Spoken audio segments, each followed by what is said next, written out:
Welcome back. Hope everybody had a good summer. We are here for the regular meeting of the Board of Trustees for Uplift Education. It's August 28th at 4:31. We do have a quorum. I think our first item on the agenda is to take action on the board minutes from our meeting on June 26th. Hopefully everybody had a chance to review them in the pre-read. Are there any questions or comments? And if not, does somebody move to approve the minutes? So move. Second? Second. Great, thanks guys. We're going to go a little bit out of order. Addie is going to catch a flight home. And so we are going to go through advocacy first, and then we'll circle back to the academic update with Rich after that. Awesome, thank you. Hi, everybody. Long time no see for a lot of you. Some of you are maybe new faces to me, and I might be new to you. If I've not met you yet, my name is Addie Gomez, and I work with the Texas Charter Schools Association and our advocacy arm, the Texas Charter Revolution, on anything relating to government affairs and advocacy in the charter school world in Texas. I've been working with Uplift with a smaller coalition for about the last 5 years, so I've gotten to know you guys as a board really well, and I often use you guys as my example for how a charter school board should be engaged on legislative advocacy. So I just want to start by saying thank you. You guys have put up with a lot of my requests and emails and phone calls over the last few years, and I hope that you see that you've had some successes because of it. You know, there are a lot of paid lobbyists in the Capitol, and they're very skilled and they're really good at what they do, but it only goes so far. So today I want to just catch up with you guys on doing a little preview for what the legislative session is going to look like in January. Talk about your specific delegation, anything that might have changed during the election, a little bit of grassroots and grass tops, and then get as many questions answered as I possibly can.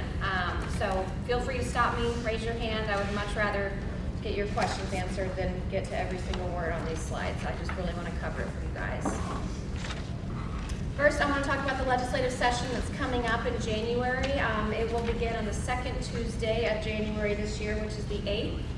In Texas, our legislature meets every other year. It's a part-time legislature, only for 5 months at a time. So it's a really, really packed session. You guys who have been with me in the Capitol and met with me with legislators and come to testify, you know how hectic that can be, which is why right now it's so important to be finishing up all your outreach to legislators while they're still in their districts. Once they get into Austin, it's really too late to walk into their office and shake their hand and tell them who you are. If you don't have a relationship with a legislator by then, you've really waited too long. So I want to remind everybody, this last fall is really a great time to catch everybody before they're back in the Austin area for good for 5 months. I want to pass out for you guys just a quick handout that shows your legislative delegation. Stacy, if I can start here with you, and you go that direction, and we'll go in that direction too. Just pass those out. I just want to walk through for you a few changes in your delegation. You'll see that this is a really simple list of every state representative and state senator in the North Texas area. We've also pulled in a few legislators from kind of weird regions of Texas and just thrown them into the North Texas mix. We just tried to put these into kind of 5 regions across the whole state of Texas. I've got these ranked by priority, A, B, and C. Priority is determined pretty unscientifically based on committee chairmanship, seniority, how many Uplift campuses they might represent, general level of influence in the Capitol. Really my opinion, my recommendation on the legislators that you guys should really be focused on.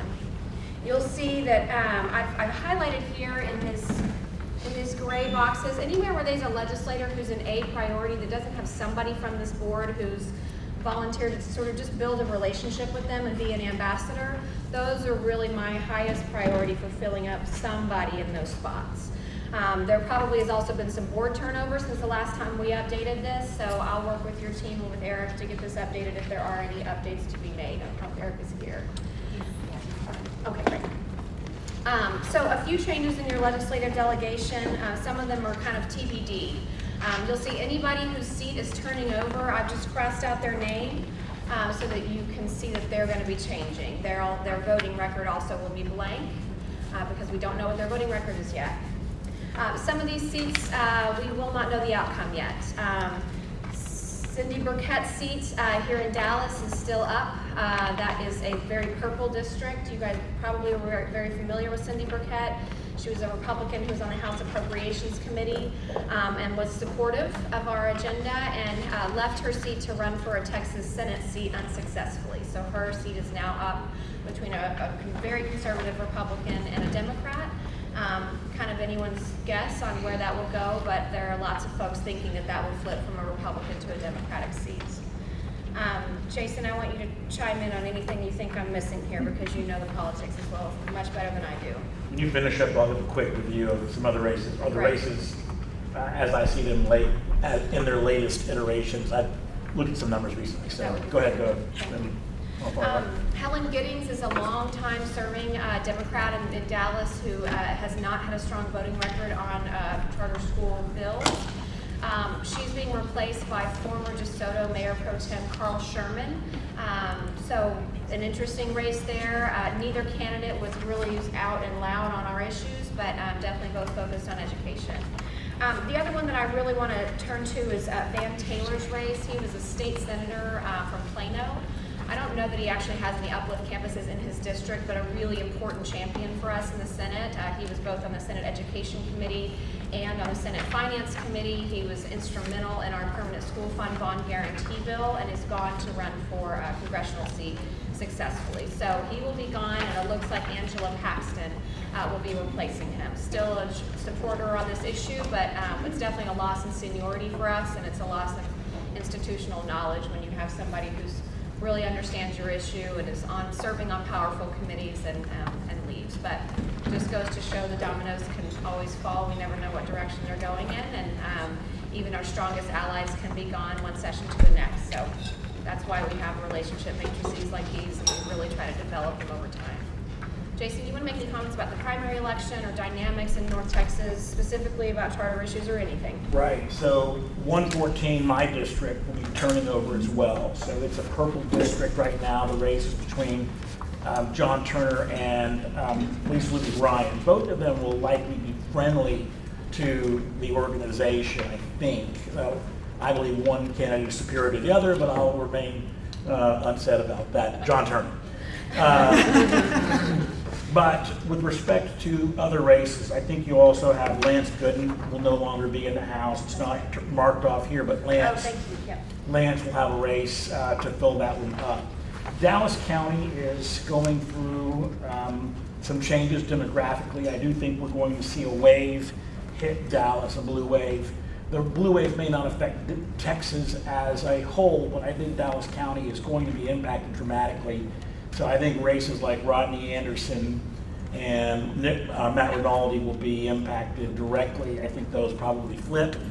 I think Cindy Burkett's flips. I think Linda Coop is probably fine. Cindy Burkett's probably fine. Morgan Meyer's going to be close, but I think he makes it. I think the Huffines race is going to be more closer than people probably anticipate. So Nathan Johnson's on the other side of that. So there's going to be a significant change in Dallas County. And I think it's important to start cultivating those relationships on the other side. Unfortunately, our friends on the other side of the aisle, I'm a Republican for people that don't know, have not always been friendly to charters.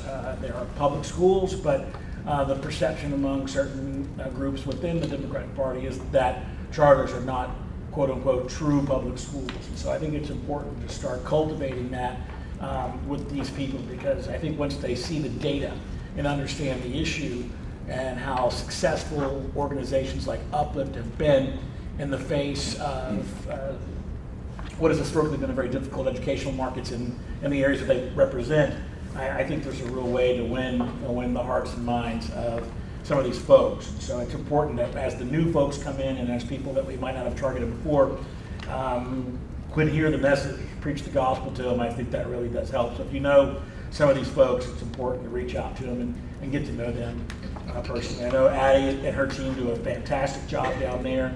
She's right. Once the session starts, most of these folks are drinking drinking through a fire hose. Well, they're drinking a lot too.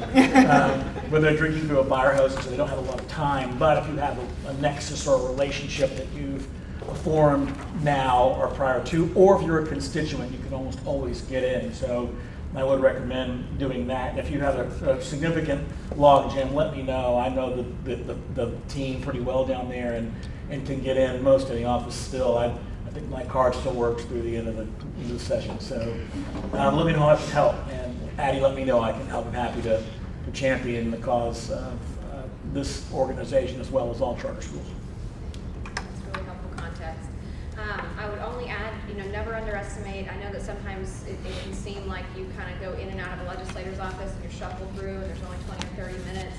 You would be surprised at how much of an impact that one meeting can have on somebody. And at the end of the day, everybody else is coming out against us and having those same meetings with these legislators. So, in some ways, it's our job just to make sure we're the last person in the room with that legislator before they go vote. And bring students. I can tell you as a legislator, lobbyists come all day long, but if I have a student, somebody from my district that can tell me a personal story about how the school has changed their life, that is impactful. I've changed votes based on kids more than I ever did on lobbyists. So it's important that you bring the students down, even if it means missing a day of school. Bring them down there. They're truly, truly impactful. And I always listen to kids come in. So think about that. Any questions about your legislative delegation? Any specific legislators that you want to talk about? Any particular votes that you want to mention? Okay, great. So we've covered who kind of your priority legislative districts are. Anywhere where you see these gray bars, that's somebody who's a priority legislator who doesn't have somebody explicitly assigned. I would love it if we had all 4 or 5 of those boxes filled up by the time the session starts. What it means to put your name next to somebody on this list is pretty simple. We recommend at least 3 positive outreaches once every year. So every 4 months, invite them out to a campus tour. Ask to have a meeting in their capital office to talk about the policy agenda for the upcoming legislative session.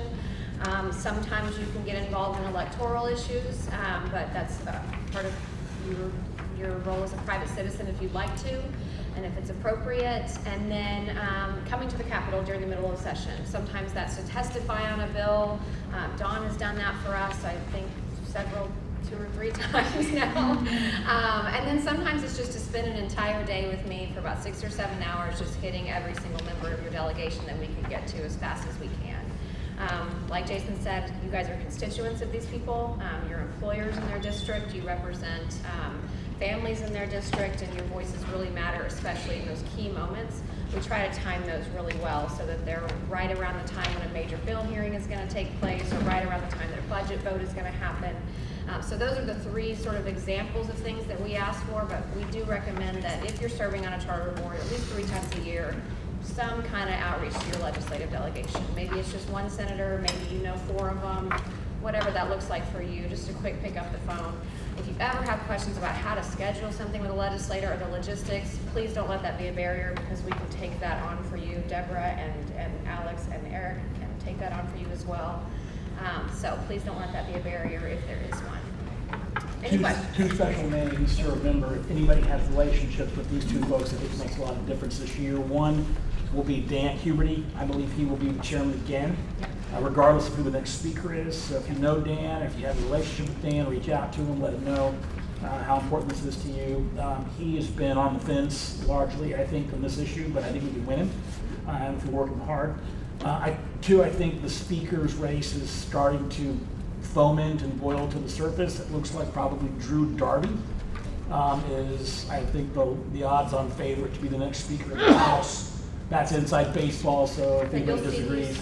He's one of these A's right Right, there. so if anybody disagrees, let me know, but it looks like his name seems to circulate more and more frequently from the people that I've been talking to. So if you know Drew or Representative Darby, then let me know, but I think he's going to be in that race. Good context, and it's a good transition to talk about sort of what legislative priorities the charter school movement is going to be pursuing next session. From the Texas Charter Schools Association perspective, their legislative priorities are being finalized by their board and their elected advocacy committee right now. So I can kind of verbally give you a summary of what we expect to be on them, and I don't think there'll be any huge surprises to you. First, protecting and defending the facilities funding that we were able to achieve last session. Just a quick review of what happened with that bill, and it was Chairman Huberty's bill that ultimately ended up passing. There was a $60 million fixed pot of money per biennium that was put into the budget and into state law for the first time in charter school history. Ultimately that works out to about $30 million a year. And that's a fixed pot of money as it stands right now. And y'all know how fast you're growing, and you know how fast the movement is growing, and so you can do the math.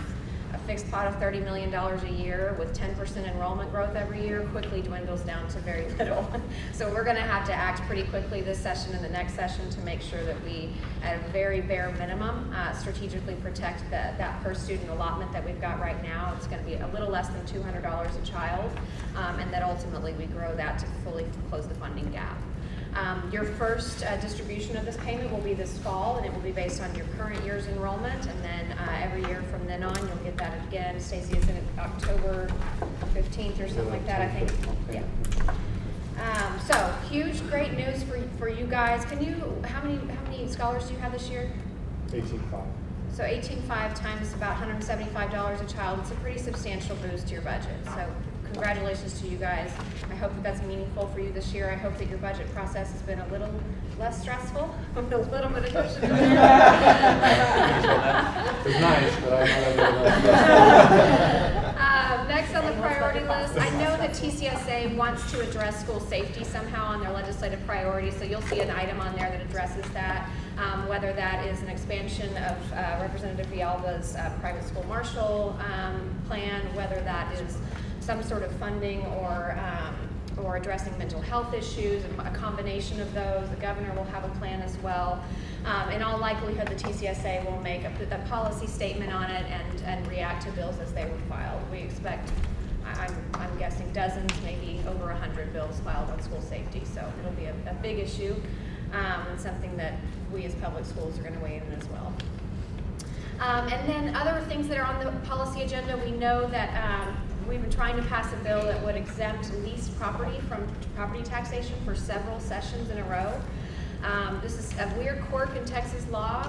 Already, if you're a private school, a charter school, or a district school, no matter what kind of school you are, if you own your facility, you don't pay property taxes on it. Doesn't matter if you're private or public. If you lease that facility, it can be subject to property taxation. That ends up being a huge cost to a lot of charter schools who, because of our funding gap, lease property because it's cheaper. So we're going to try to go for that one again. It's a challenge, and we often get opposition from lobby groups that are representing local cities and counties who don't love the idea of losing that revenue on the local level. Any other questions on legislative agenda? And again, that's not a fully fleshed out document, but it should be public within the next 30 days or so. Yes? Representative Ken King, is there any attempt to meet with him at all? Or Oh, yes. Yeah, and so, not from this particular board, there's not a relationship with him there, but we do with other charter school board members from across the state of Texas that I work with. Our lobby team meets with him quite a bit. He serves on the Public Education Committee. He's a really important member there. We've sent a delegation of charter school representatives out to Muleshoe, Texas to meet with him. I think that we are coming around with him a little bit. In the most recent hearing, he was the only comment he made about charter schools all day long was a supportive one, which is a change. But at the end of the day, he has no charter schools in his district, and certainly isn't going to make this a sword to die on. But what's your feed? Do you have a relationship with him? No, I don't. I'm just curious about him. Yeah. Okay. I want to talk a little bit about the recent hearing that happened in the Capitol that will relate to our legislative priorities, but did I see Eric walk in? Yeah. Do you want to talk about any other policy issues that the Uplift board has been looking at? Or Yasmin, either one of you? Yeah, I'm happy to. Carrie, I think we might have a slide. Do we have one that we put in? There's a lot of overlap of what Addie just spoke about. The other two bills that we're going to see if there are any legs on. One is to allow districts to exit from TRS for healthcare purposes. Right now, once you entered into the system, you're locked in, and that now where it was a very affordable system is actually very expensive for teachers. And so we want to be able to offer our staff more market-based rates for healthcare. This is an issue that is shared by traditional public school districts and charters. So likely won't ever end up on TCSA's legislative priorities, but we're also a member of the District Charter Alliance, which is another advocacy organization that has large traditional public school districts and large charter organizations on it. So that might be one of the big bills that's pushed through on the DCA side. So we'll just balance those out. And then the other bill that we want to work with former State Senator Florence Shapiro on is resurrecting her bill that had higher subsidies for AP and IB testing costs. Now that all the high schools are diploma program authorized, the testing, especially for our free and reduced lunch kiddos, is actually pretty high. And so we'd like to try to get additional state subsidies for those tests. So those are the two bills. It's likely that we're not going to be able to pursue both of them and the charter agenda, but sometimes you have to tee up bills and over multiple sessions, see how they progress over time. And we think that second bill also will have a coalition of charters and traditional ISDs on it. San Antonio ISD and El Paso ISD are both interested in the IB bill as well. So that's, we're trying to do things on the charter front and do things on the ISD front. Our priorities, you said we want to protect our facilities funding. Yep. Is there any push to increase our facilities funding, or do you feel like that's a non-starter? Oh, ultimately, yes, that's our ask. You know, for instance, during the last legislative session, the original bill that we filed was $420 million over a biennium, and it got whittled down to $60 million. So, you know, I think that we know that we must defend where we are, and our ideal situation is that we're growing it. It's going to be a tough budget cycle. It always is. Legislators don't ever want to be asked to carry a bill that has money attached to it. I can't think of any session except for when Obama gave us stimulus dollars that anybody wanted those bills, and most of them regretted carrying them 2 years later. So it's a difficult ask, but doesn't mean that we're not going to ask for what our kids need. It's a double-edged sword to that too. If you come in asking for something knowing that you won't get it, it diminishes your ability to get that what you can get.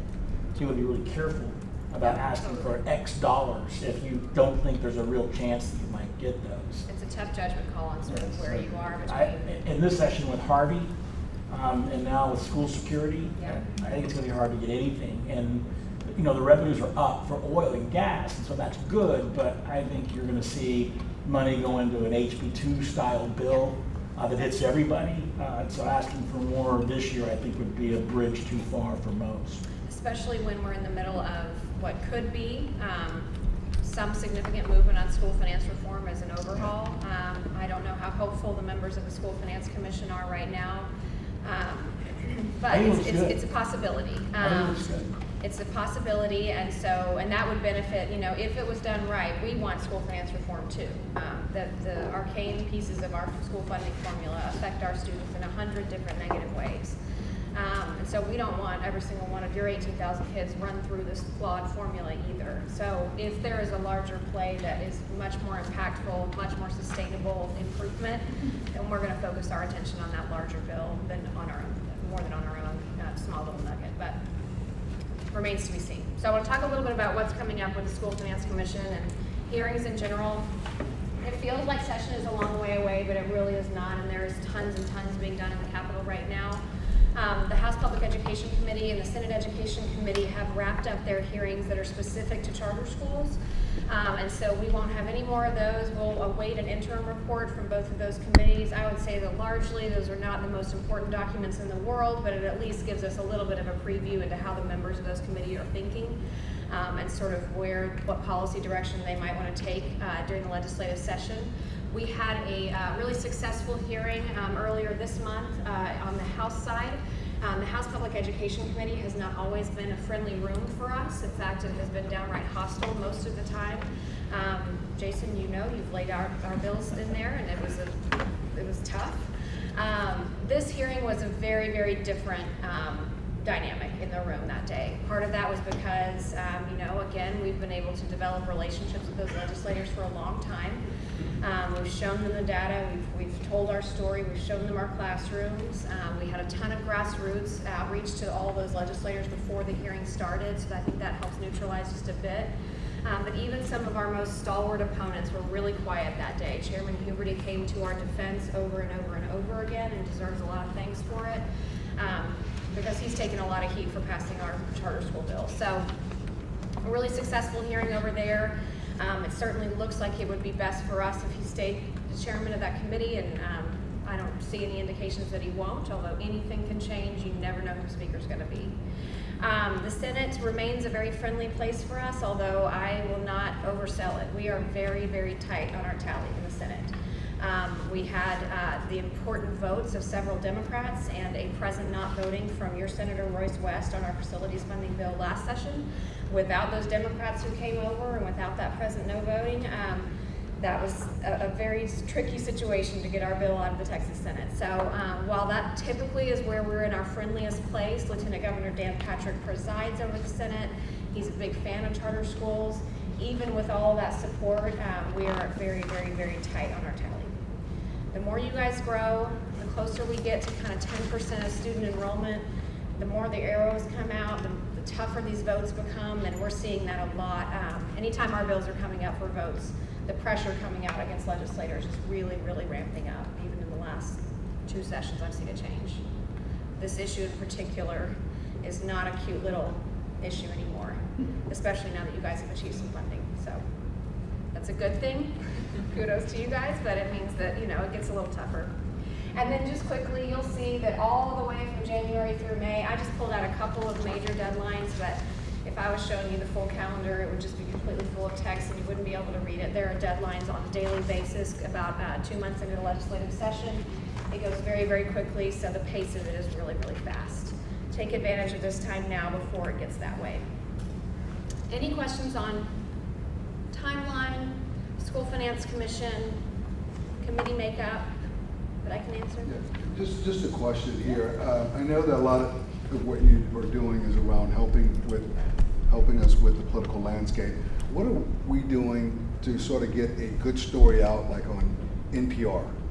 Like, are we doing anything of that sort of thing that may touch the constituents to basically say we're doing a great job? So for Dallas specific, it's been difficult because they're all talking about, you know, the big district here. Rightfully so, they've been doing some great things. But when we reach out to them, you know, they'll say, oh, well, we already covered that, so we need to be a little bit more creative in putting forth human interest stories, which we're trying to do. The team's been working on that, is building kind of that pipeline of human interest stories. But likewise, I know we've talked about what's our statewide strategy of putting a different narrative out there across the state, not just in our region, about charters. Yeah, because like I'm thinking like doing more with less and kind of showing that story of how many kids go to school, how many, that kind of thing. So how can you get us something out there that comes viral? And we're going to talk a little bit about local press in a minute too, so we'll dive back into that. But there are some unique local issues going on in Dallas for sure. I want to just give a quick reminder of I want you guys to see sort of what your grassroots advocates are seeing in the community. These are things that apply to you as board members and to your grassroots activists equally. These are 3 really simple things that we recommend that every charter school in the state of Texas is doing. As often as you can, as frequently as you can. This text count me in to 52886 is a super simple way of adding families and yourselves to our database so that we can reach out to you with legislative action alerts. You'd be familiar with these things from me. They would say, you know, call right now, there's a vote tomorrow. This goes out to a much larger database across the state of Texas. This is really helpful for you guys as a charter school because you as a nonprofit and as a public school are really limited in what you can do and what you can say about legislation. So being able to give your families direct access to the Texas Charter Revolution allows them to see really timely updates from us without you guys getting your attorneys really angry at you. So that's a really simple step. Uplift has already done this where you've integrated an action campaign into your school's application and your fall enrollment process. This is a fabulous process by which a parent goes to sign up, and there's one last step on the screen that says, do you want to let your legislator know that you've signed up for a public charter school? At that point, they have the option to write an email to their legislator and say, my child's future shouldn't be determined by luck. There are thousands of kids on a waiting list. This is the right school for my child. Please support charter schools this session. It's a pretty generic message, but it allows them to do an immediate outreach to a legislator, it's a positive message in their office about charter schools, and then they're forever in the database, and if they want to keep receiving our emails, they will. So you guys have done that, and it has grown your database in a huge, huge way. And then, of course, campus tours. We talk about these all the time, and I don't want it to become commonplace because I really can't overstate how important it is to get these guys into campuses. And once January rolls around, it will be far too late. Really, once November rolls around, it's kind of too late because holidays happen, Thanksgiving happens, everybody goes out of town. So September and October are really your golden moments when there's no major testing going on and they're not in session yet. Your kids will tell the story better than any of us could. I do want to stop a little bit, and we were talking about state level politics, but I do want to talk about what's going on in Dallas because it's very, not as Dallas, across the Metroplex, because it's just very different. There is a lot of open hostility to charter schools that's growing here. Part of that is, because the biggest district has rightly gotten a lot of attention for its success, and so I think there's sort of a little bit of a ripple of, well, why do we even need charter schools anymore? Coupled with the NAACP's national call for a moratorium, coupled with the state Democratic Party's call for a moratorium on charter schools this summer, which didn't get a lot of attention, but it will during session. Coupled with local trustees who wake up every morning trying to put you guys out of business, this has become a really big issue for us that we are making sure we don't ignore. There's a significant trickle-up effect that we see. When a local trustee goes to the city council and calls for a moratorium, then the next week we see that your state legislators are filing legislation to curb your amendments, your ability to expand, your ability to add more kids. So we fully expect to be playing pretty tough defense against those bills this session. Several of you were with me last session when we went in and fought against some of these. There were some that just went way, way too far. Representative Nicole Collier filed a bill that we fought against, and it ended up not passing, but we expect for similar versions of that bill to be filed by several legislators and more powerful and more senior ones. And they will pretty much all be from the Dallas delegation. So you guys definitely have a bigger target on your backs than most. Go ahead. Eddie, can you update us on which, in case we see these people, which DISD trustees are actually taking the issue, asking for city council help, and which city council The people only one are- that I'm aware of is Joyce Foreman. And do we have a sense of which city council people might be potentially? I don't yet, interested? but we've definitely got some of our local charter folks in the mayor's office and trying to get to the bottom of that. For the summer, it's been very quiet. There was a request last spring by Joyce Foreman to the city council to do a study on charter moratorium. I think the cost of that study, the mayor's office has determined is going to be pretty high. Not a lot of popularity around it, but we certainly see that language start to get repeated a lot. And that word moratorium becomes a very cheap word for a lot of Democrats to use, and it becomes really politically popular for them. So that's where I see it being more harmful. I don't know that it's necessarily going to result in a real moratorium. I'm not really afraid of that, but I don't like the rhetoric, and I don't like how it trickles up to the Capitol. That worries me more.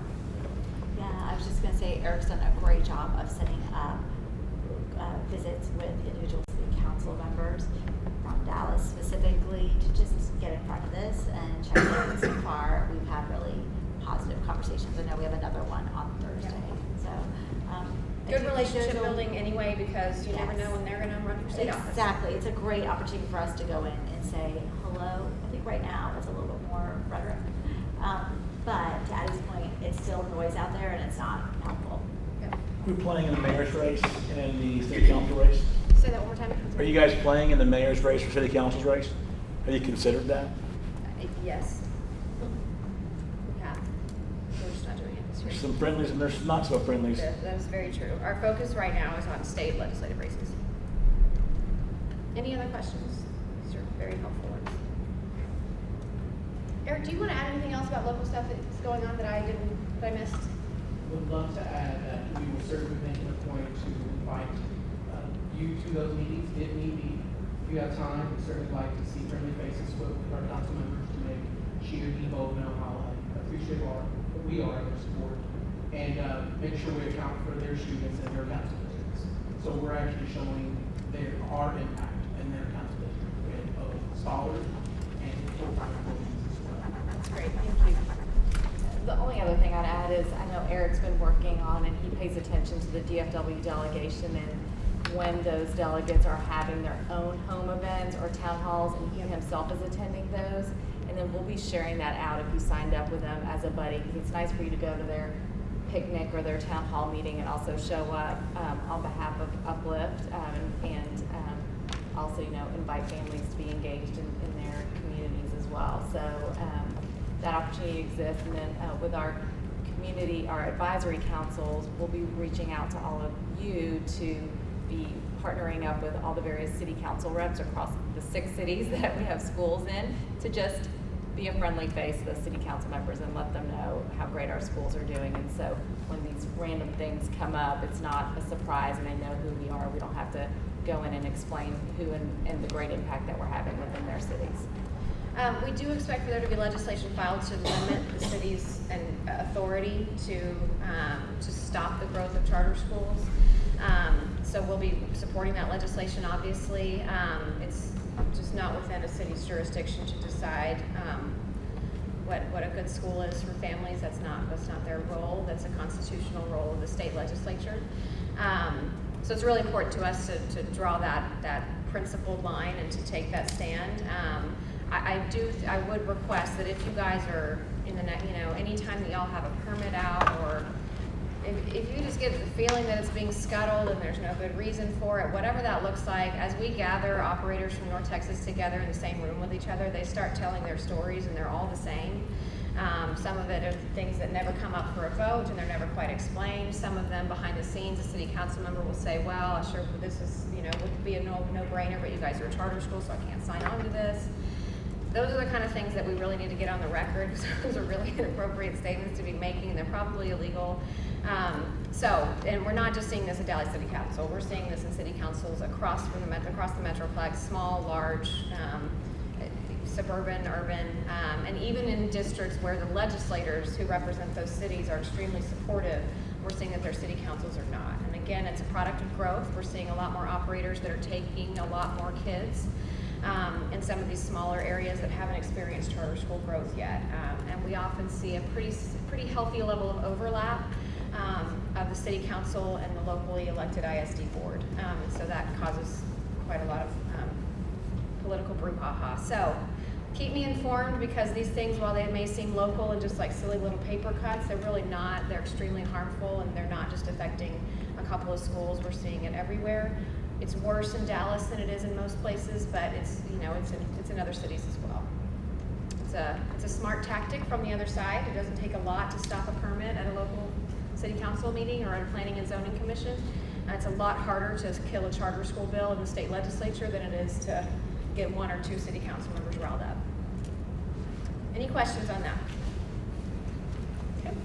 I want to just reiterate a couple of next steps. Please, you know, this says before January 2019, but that's pretty ambitious. I would encourage you to think of, you know, mid-November as your cutoff, because really after that, you guys leave town, they leave town, and most legislators I know really don't want to be bothered for the 4 weeks before legislative session. They're just about to get slammed, and they just want to be home with their families. So try to do these by mid-November if you possibly can.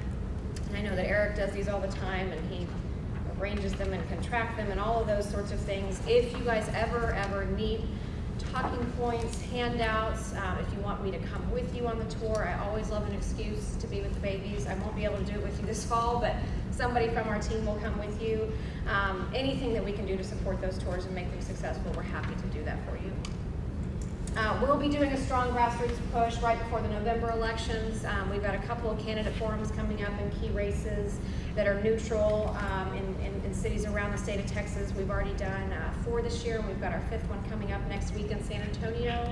And so then we'll do a big push for getting out to vote and all of those things, and really trying to drive our database numbers before the session hits. We'll have our big rally on April 24th. And then throughout the legislative session, there will be tons of grass tops outreach that I'll ask for from you guys. Sometimes it just makes a much bigger difference when I can get a call from home into a legislator's office and just say, hey, I'm watching. This is really, really important to me. I saw what you said in that committee hearing yesterday, and I couldn't believe you said that. You know, just a good reminder that they're not completely siloed in Austin, and that there are people watching from home. I think that could be really, really helpful. Those are my next steps. From our Any next steps, questions? Yeah. we'll send out our spreadsheet, because we have a lot of new colleagues on the board, and ask if there's someone someone specifically that you'd like to be a buddy for. That way we have an updated list, and then we'll send out reminders and prompts of, can you please send this email to request a tour, and copy Eric, and then he'll follow up with their staff and schedule it to come on out. So just if you'll look through this list and have some thoughts about who you might be willing to be a buddy with, we'll then go ahead and capture those, and we'll share an updated list at the retreat to show where we still have holes. That's great, thank you. Some of you might love politics and love hanging out with legislators, and it sounds fun to you. Some of you might not have a clue where to start that conversation. Wherever you are, we will structure it, we will coach you, we will give you all the right talking points, however we can support that process. We want to make it happen for you. What am I missing? What advice would you give to this group? Bring booze. It helps. It helps. Any other questions for me? The only thing I didn't mention is Senate Bill 1882, the District Charter Partnership Bill. I only mentioned it because we know that there probably will be a ton of attention on this bill. There are a lot of districts that have been made very, very happy with this piece of legislation. It gave them lots of tools, whether they were in IR or not. There are charter schools that are really excited about it, but as we know, anytime you mess up sort of the box of what public education is supposed to look like, it makes a lot of people really, really nervous, and change is hard. And so there will be some cleanup legislation on that bill. I'm guessing some of that will be harmless and good cleanup that we need to do. That bill was a pure experiment, and it actually passed in its first session, and so it needs a little bit of tweaking to make it perfection. And then some of those bills will be harmful, and they will be meant to undo the privatization of public education, and so we'll watch out for those as well. We're going to be very protective where districts and charters voluntarily in their own local districts want to work together. We're going to fight as much as we can to protect their ability to do that. So I did want to mention that last thing. But other than that, those are my updates, unless there are any more questions for me.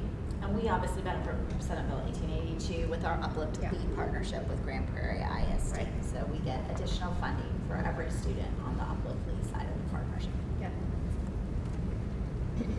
That's all from me. Do you need everybody to do this right I would now? Yeah, encourage right now. you It's just like you're at a fundraising event. That's what I was thinking. It's Lock the yourself simplest out. thing. Yeah. It's helpful for you guys to see what your families are seeing.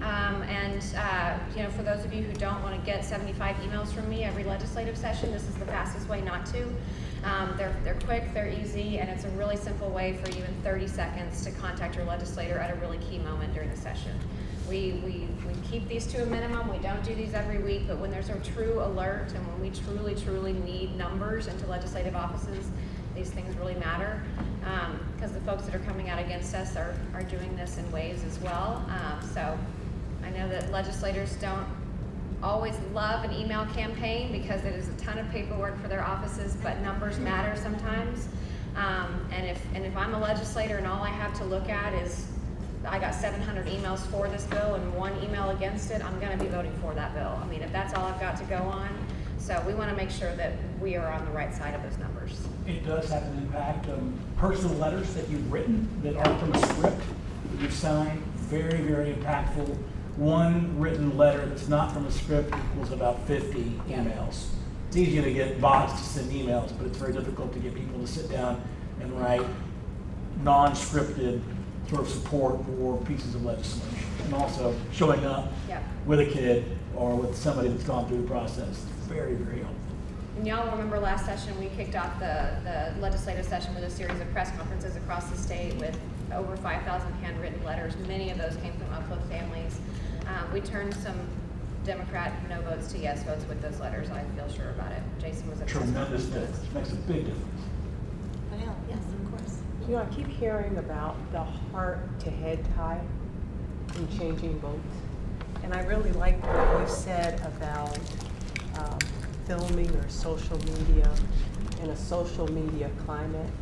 And I'm wondering, and we don't need to discuss this right now, but I would like to just put it out there, if we were able to do we were all armed with a 2-minute video using our kids. No one will watch it. No members will watch it. if I come to your office and say, I'm here to talk to you about this. I wouldn't do it. You wouldn't look at the video? I don't have time, right? I mean, literally, you get 30 seconds and an ask. So you come in, we say, and I always, Addie knows this, what do you want? What do you need? What's the vote? Go. Yeah. I meet 50 people a day, and if they come in and they want me to watch videos or read something, I usually just throw it right back and say, no, I'm not gonna do that. Now, somebody might, but I wouldn't. And I can tell you, most senior guys wouldn't even let you in the door if you've got a video to watch. Now, if you can do something during the off season, where you go to their office, yeah, that's different. If you came to my office now, I think that's what I'm talking about. oh, I think they're during the session. No, Oh. no, because what I understood you to say was all that needs to happen before the session. And so if it happens before the session, it seems like it could build to Yeah. when you get there. Yeah, that would Can't work. hurt. I mean, every legislator's personality is going to be really different, but if you've got somebody captive on a campus tour and you've given them 30 minutes and they've been able to go into classrooms and you sit down together in a cafeteria and show them a 2-minute video and let them talk to a kid, there are legislators that are going to be changed forever by that. And then there are Big going to be time. some that are going to go, oh, tell me how much this costs. I mean, Sure. you know, you try it all. and- Because everybody's different, but I think if you can impact that heart-to-head that you're talking, what I hear you talking Yeah. about, I think it's worth thinking about it. And you never know which legislators are going to be the ones that sort of have that emotional reaction. I've been very surprised, I'm sure you have too, about, you know, which ones that you think are just totally stone-faced and hard and, you know, Exactly. something will get to them. So it's worth all of it is worth a shot. And I think that you guys already have some pretty fantastic video Yeah, video content. guy's standing right behind you, Yeah. Aaron, so So I'm sure he in- made a in mental note, he's like, particular, I you'll know- have a video by tomorrow. I know you've done one about the partnerships in particular that was really, really good. So yeah, y'all have all those resources that are beautiful and amazing, so use them. We'll Before get them in the November. hands of the board members. Before October, because in November you have the campaign, or October you have the campaign, so really you've got September. Yeah. Most Pretty tight. candidate, if you've got an active candidate, or a candidacy, you'll stop everything starting October. Yeah, it's pretty But really tight. September is the kickoff. Yeah. Any other questions for me? Go ahead. I will say from a staff perspective, when that elected official comes to you and says, who are my school districts for or against this bill, we really need for he or she to say Uplift. So that's where definitely like something like a video or having that letter is so important. Yeah. So that elected official doesn't have time to read the one pager I made. Exactly. But they recognize that brand and they But know that's that. exactly what Exactly. to make sure for that educational policy. Right. Person, one says, Uplift education. That's right. support, and so. Right. Uplift is the gold standard down there. That's why I'm here, right? To that point, there's a group or a guy that wrote a book that's called The Back of the Napkin, and he actually creates or helps companies create that sort of storyline and takes complicated things and make them really simple. So he did that with Obamacare, and it probably was one of the most reviewed YouTube video at that time. So, and he does a really great job. We actually use him at the firm to help facilitate complicated things and making them simple so that everyone has the same storyboard. And he would probably do something for an organization like this. Pro bono. Perfect. We're just adding it to my ed. No, he's California based. So I'm gonna send to you, I think Carrie's gonna send the matrix that I handed out so you'll have it electronically. I know that Eric maintains a list of your entire delegation, local and state. And I'll include all of my contact information. Most of you guys have it, but I'll make sure that my email and my cell phone are in there in case you need it. I am about to not be very available to you, but as soon as session gets here, I'm off of maternity leave and I will come back to work about 3 weeks before the legislative session starts. So hopefully the building has not crashed down by then. I'm thinking it will be fine. But yeah, when I get back, we'll be ready to go, and anybody on my team, my assistant Karen is welcome to, happy to help in the meantime. And yeah, thank you guys. Y'all are my statewide example. So thank you. I appreciate it. Well, so on behalf of the Uplift Board, Abby, we have a little present as you welcome your daughter. You're so we're sweet. all Why did you do we'll that? look Aw. forward to seeing you when you're back and seeing Oh, pictures. thank and you. start Do a you fun know this session. right now? Sure, of course you're welcome to. Oh, that is so generous. What a precious thing for you to do. Baby girl.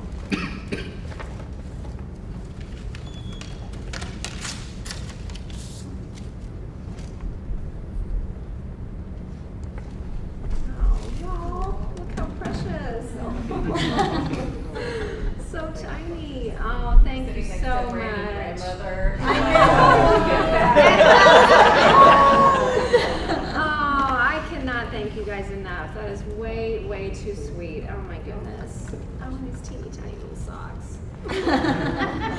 Oh, thank you. That's really, really generous. I really appreciate it. Of course. I'll follow up with all the information that I need, and I'll send you a picture of wearing this outfit. Oh, perfect. Sounds wonderful. Thank you. Even extra incentives are coming to Austin for our Uplift Capital Day. We might have a baby on board. Yes, yeah, toting her around. Yeah. To get you out of the door covered. Exactly. Exactly. Thank you so much for coming. Great.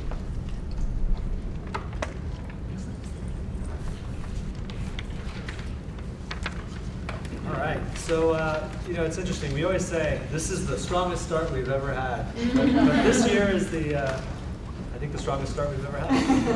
We didn't just say it, like all of our I school know. leaders told it to us. So what I wanted to do was just to quickly summarize just the start that we've gotten off to across the network.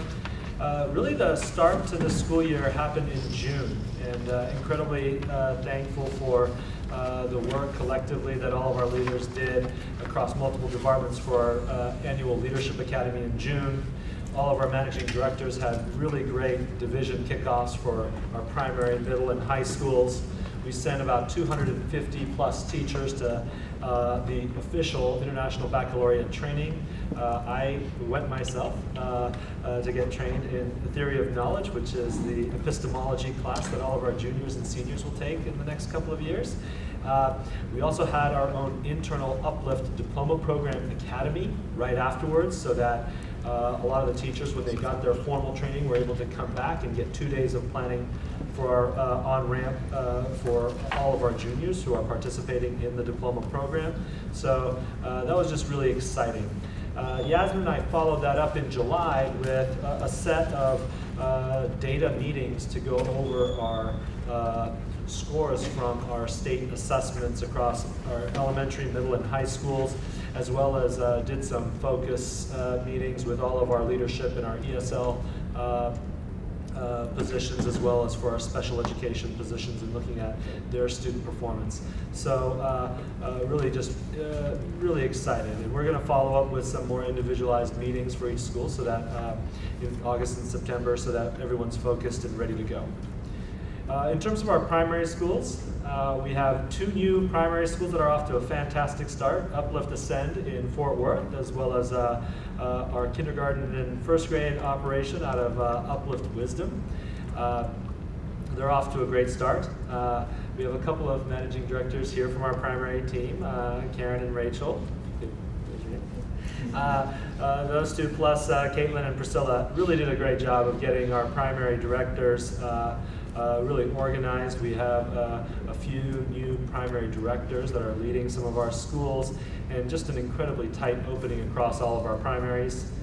And we did something a little bit different, where we took all of our new teachers that are joining, teachers that are coming up from our residency programs, folks that are new to Uplift, even though they may have had prior teaching experience, and did some work in July on getting all of our new teachers acclimated around our primary literacy model, which went really well.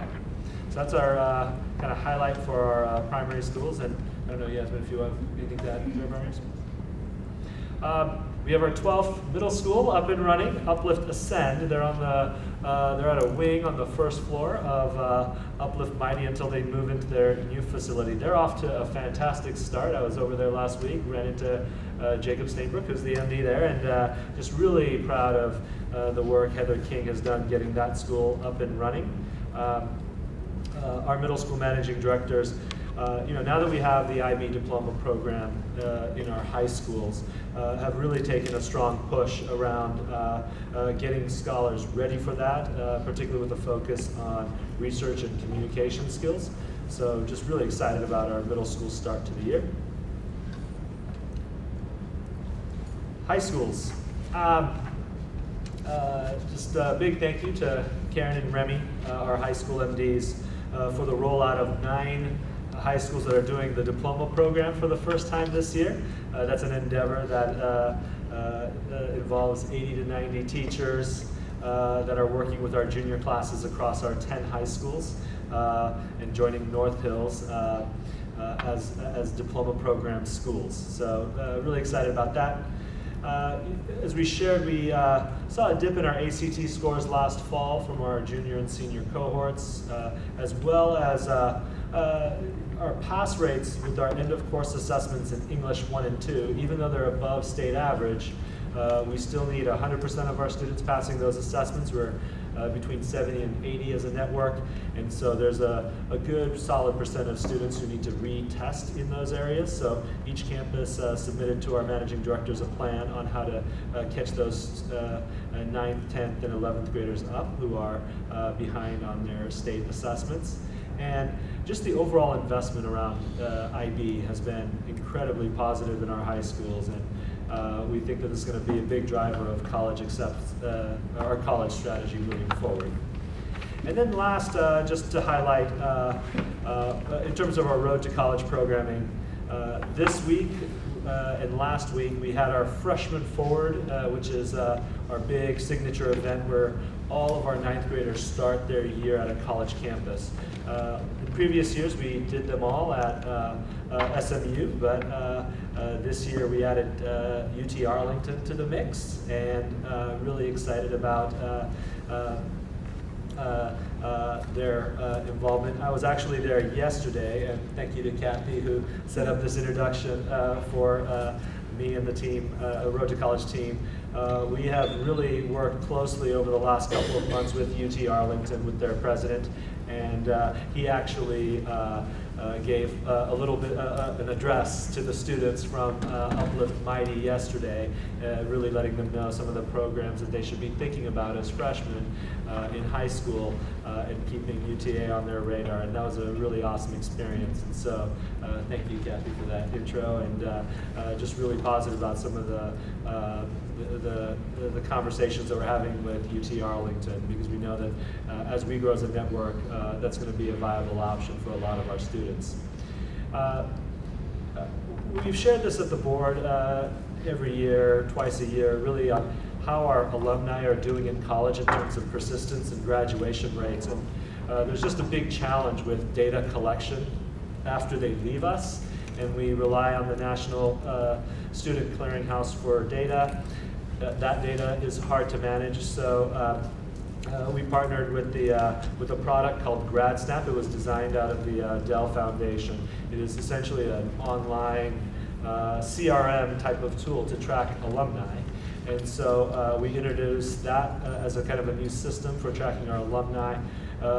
This is going to be really positive because my last bullet point, we added a new position, 2 new positions, and we were able to get a 3rd one from funding through the Gates Foundation around our Road to College persistence counselors. And when we shared our data in previous years at the board retreat, persistence at our local 2-year institutions and local 4-year institutions can be challenging, especially for that freshman year in college. So these devoted positions are going to be working hand in hand with the academic and student support groups on those campuses, and really working with our kids on a cohort basis and leveraging this tool, GradSnap, to manage communication, note-taking. It does push out notifications as well through text and all these fancy features. And we just want to be in a position where we're getting stronger persistence and retention on our local 2- and 4-year campuses. So very excited about that. And starting with UT Arlington, we're going to be engaging a lot of universities on allowing our personnel to office out of their institutions, primarily for this support for our freshmen that are starting next week. I'll pause right there to see if there's any questions on kind of our division updates, but overall, just across all lanes, we're off to a fantastic start. Just a quick comment, please. I love the fact that you've included UT Arlington. I think that is, to your point, realistic is a strong word, but just having it at SMU seems a little far-reaching to me and not really realistic about what the children will potentially experience. And so I would just encourage us to use more realistic schools and campuses, and not for the students getting admitted, but actually being able to attend and stay. I just think we have to be more realistic with their first introduction to a college campus. And just as a kind of a summary, our work with UT Arlington, in preliminary conversations now, but I think it spans multiple levels, from their honors college, which is an exceptional program, to what would kind of living and learning communities look like for future freshman classes in the future, and then thinking about how we can better support our 2-year college transfer into UT Arlington, because UT Arlington is a massive university. They have 180 some programs, and there's definitely a lot of options for our students. So we're really excited about the work moving forward. Super. And the last slide is, it may be kind of small here, but you have it printed out. As you know, the A through F district rating system from the state has gotten a lot of press over the last few weeks as the scores were shared. And one of the things that I did on this slide is just force rank the total number of accountability points on the right.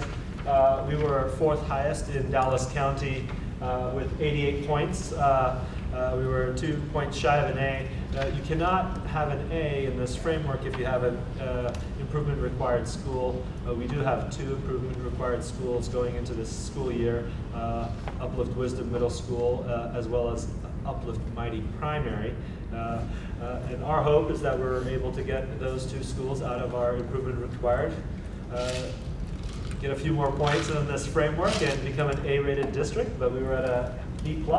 And if you look at the second column, which is the percentage economically disadvantaged, free and reduced lunch, the districts that are ahead of us, Highland Park, Capel, and Sunnyvale, that serve a dramatically different population than we do. And so I wanted to share this. Incredibly proud of the work that all of our teams have done to get this rating, but we also have had some awesome conversations on the work that we need to continue driving. And both Yasmin and I expect for us to be an A this time next year, and pushing the schools to stronger performance and growth over this coming school year. So, but incredibly proud of just where we sit in this region, and we hope to be an A school this time next year.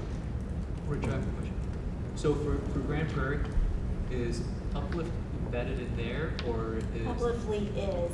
So we did not get credit for Upliftly, which is a very high performing, actually is an A-rated primary school.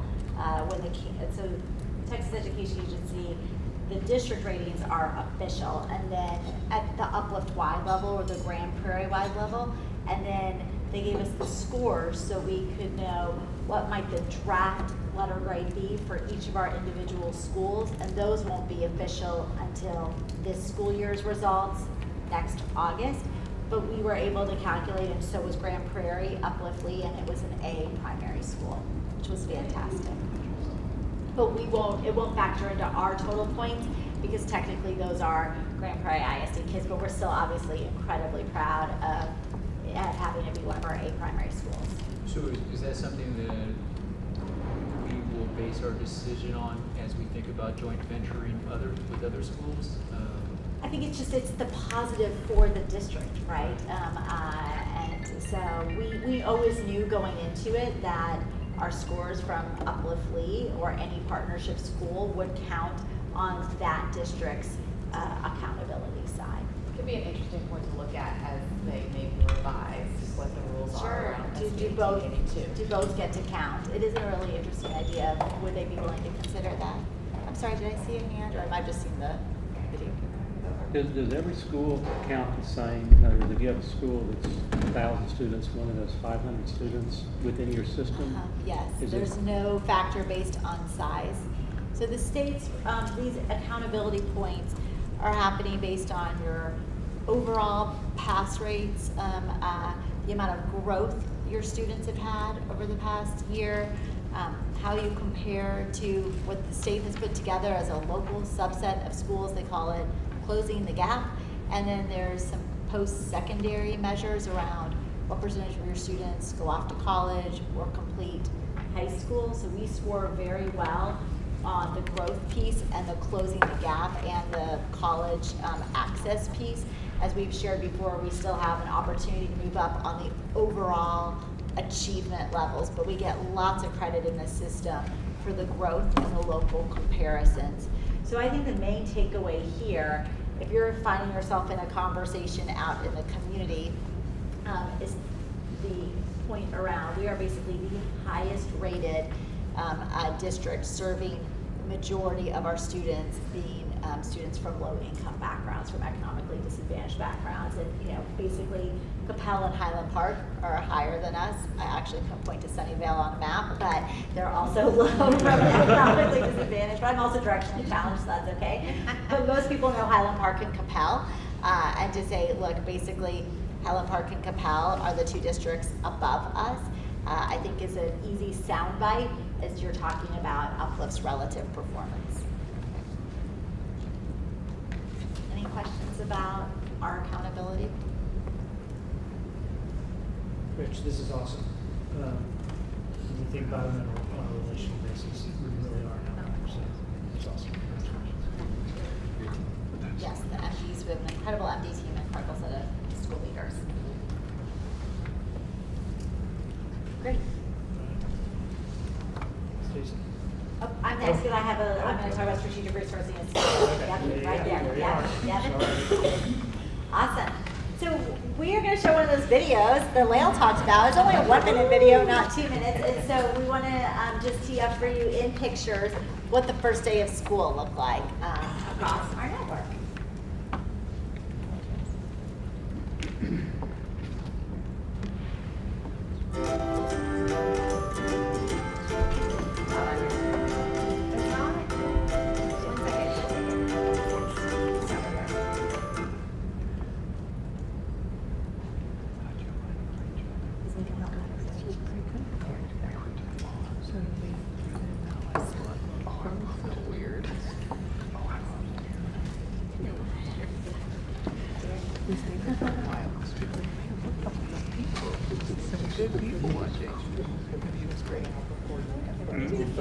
I thought it was pretty good.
Joy moment. Lots of smiles and on the first day of school from staff and children, and we got into instruction really quickly, and so you saw very purposeful classrooms.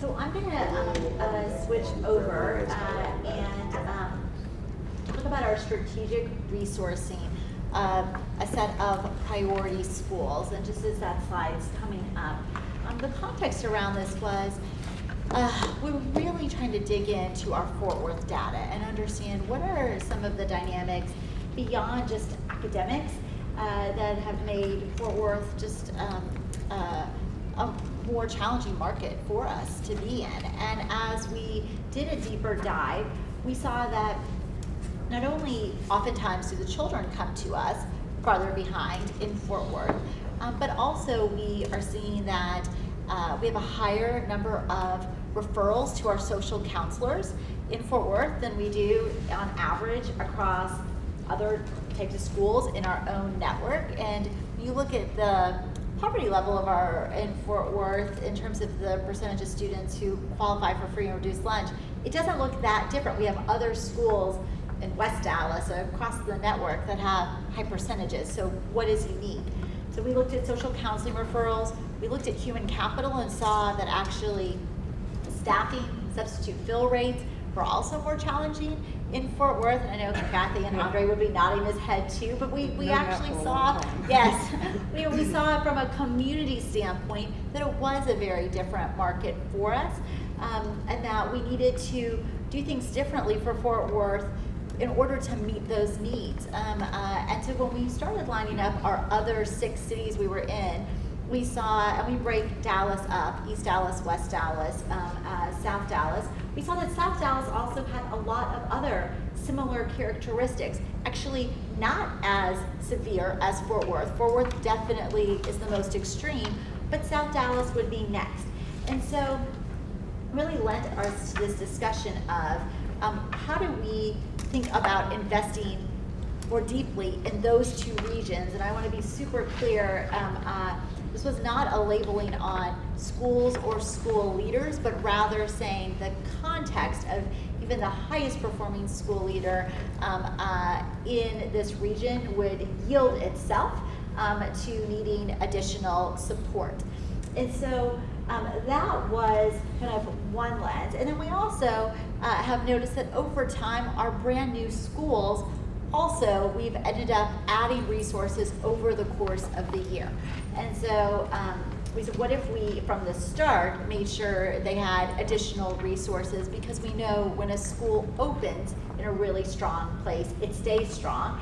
And when it doesn't open well in the first year or 2, we're running to play catch up. This is something that all of our peers have identified as well, and I'm sure it's true on a corporate startup business as it is in a nonprofit school-based sense. And so we took our 2 regions and said, we want to be more nuanced because there are different categories of schools inside these regions as we think about support.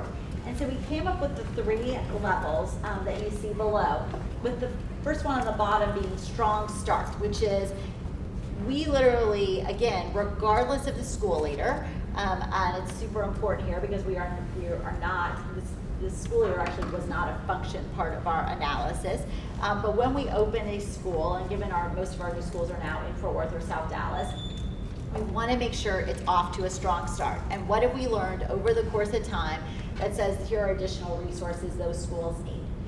Then we saw there were a set of schools in South Dallas and in Fort Worth that are this next level performance.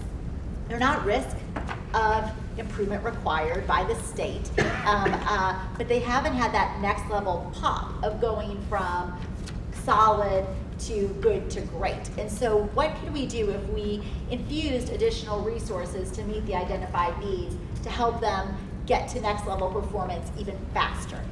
And then we have a set of schools that we call rapid acceleration. These were the 5 schools that we shared with you all, if you remember in the June board meeting, that we said, these are our schools who are at risk of IR. And we were really fortunate that only 2 officially met that designation by the state, but we still, being close to IR where we don't even know how it's going to shake out until the state gives us our final ratings, means you're close enough that we want to make sure that they get the same rapid acceleration of progress that the 2 IR schools have. So, Carrie, if you don't mind going to the next slide, please. So what we did is we talked to the school leaders of in our schools in Fort Worth and in South Dallas, and with the managing directors who support those schools, and talked about what are the key challenges that we're seeing based on the data. As I mentioned, we saw SEL was impacted, social emotional learning. We saw human capital was impacted, academics were being impacted, and then said, okay, based on the challenges we are seeing, what would be the highest priority levers that we could use to impact these different categories? And we have a 40-line spreadsheet that has all 12 of these schools going across in the 2 regions, and then differentiated support of levers based on which bucket of these 3 buckets that we mentioned. And so my next slide is going to show then just some examples of what came out of that 40-line spreadsheet. And we've already started executing some of these, and we'll work with the managing directors every quarter to be disciplined on, here's the investments we've made, is it working the way we wanted to?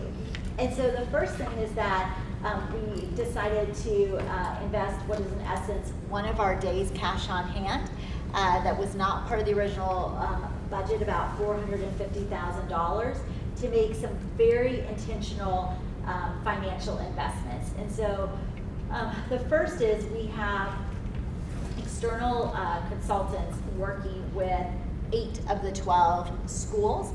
It's a combination of our new schools and then our schools in from that tier 1, the 5 that you saw earlier, that we were worried about could be close to IR status. And all of those visits have launched. These external consultants are basically advising leadership teams, working with managing directors to provide additional support on having strong systems in place.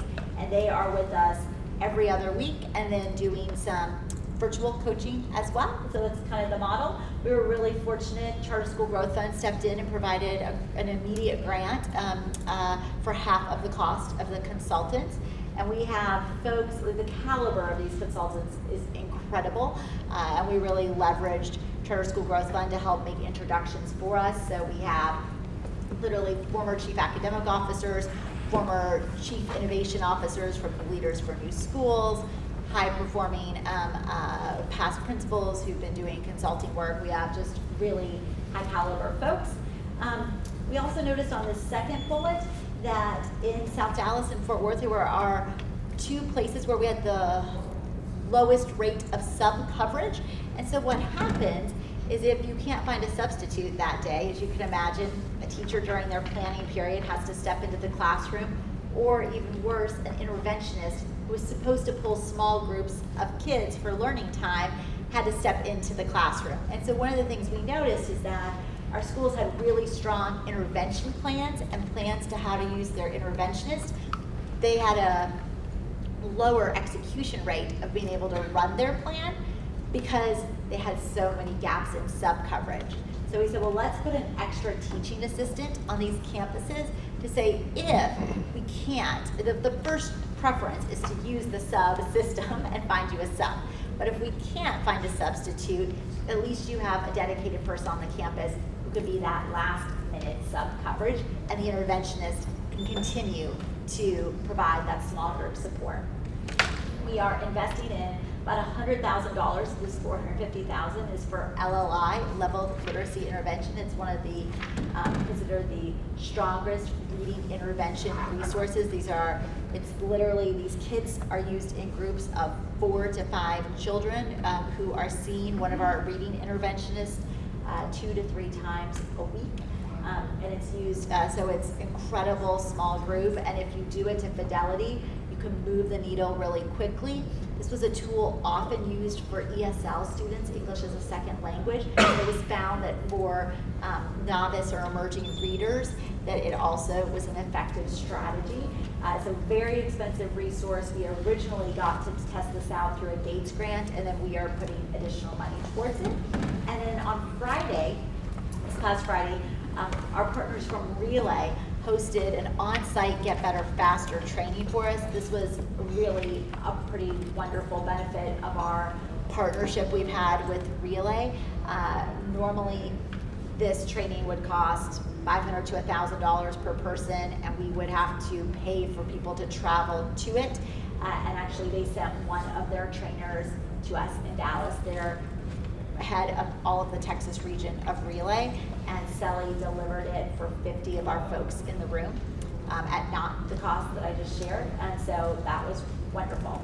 So we took this proposed investment. One of our board policies that we have is that for an item that is outside of the budget you all approved in June, that we can call a committee of the chair, the vice chair, and the chair of the finance committee to ask for approval on this, and that is what we did. and use those mechanisms so we can get started with the consultants and hiring these extra TAs.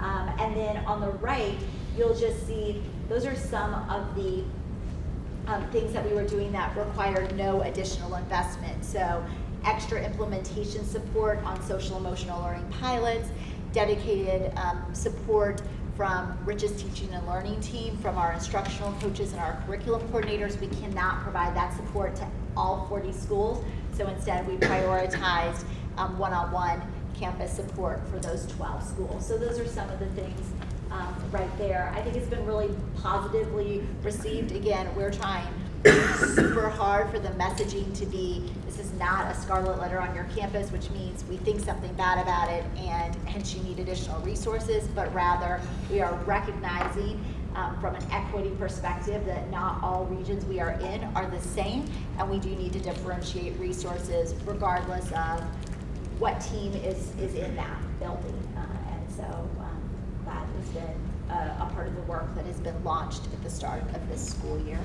So I'll pause if there are any questions that you all have on this effort or comments.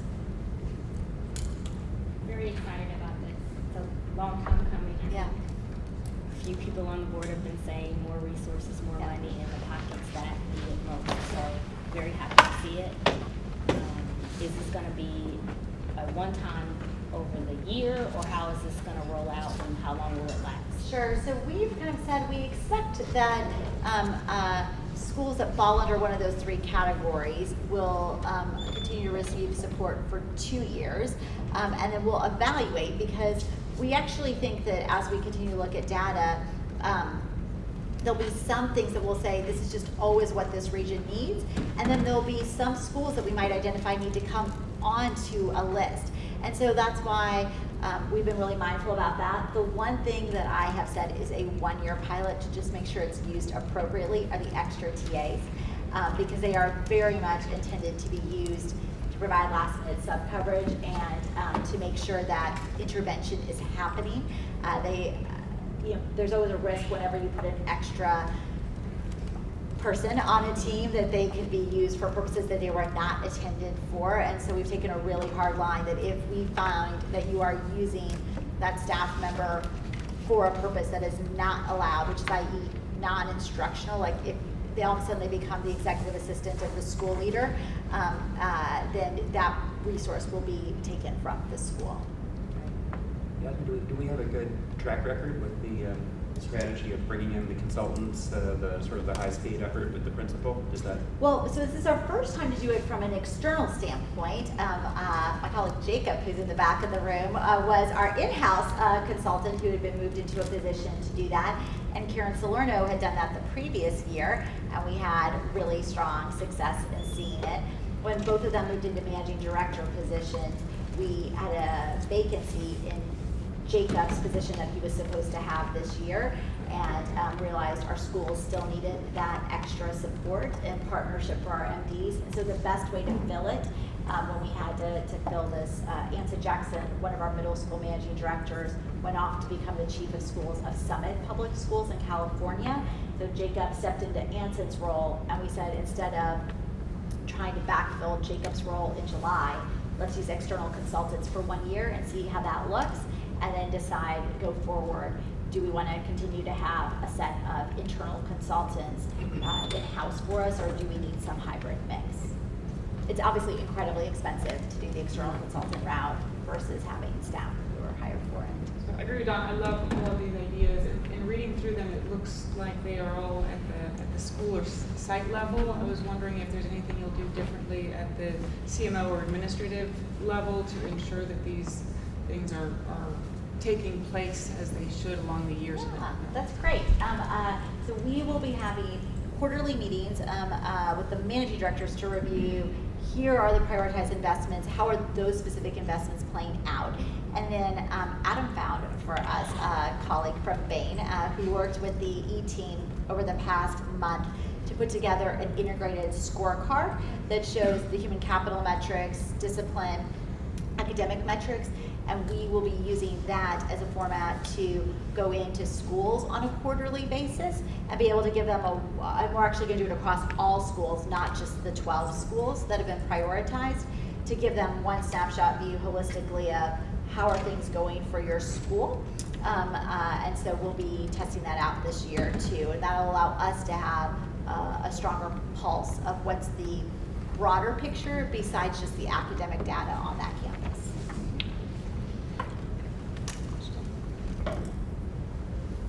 Cool. Great. Thank you. Anything else, Awesome. Stacy? All right. Yeah, of course. Okay, so we'll spend some time tonight, everyone, walking through our dashboard. We'll especially talk and dive a little bit deeper on enrollment and attendance, and then I'll give you the context for an action item later around approving a new investment policy. So this dashboard is updated from the one that came out in the pre-read last week. I'll talk about our sort of top two boxes, enrollment, attendance. Of course, the start of the year really sets the tone for us in terms of where state revenues will head for the whole year, and enrollment has a big part of that. And it's great to see where we are above our enrollment budget right now. We've colored that yellow for now. Although we're over budget, we're not at a point where we could say we could stop enrolling just yet.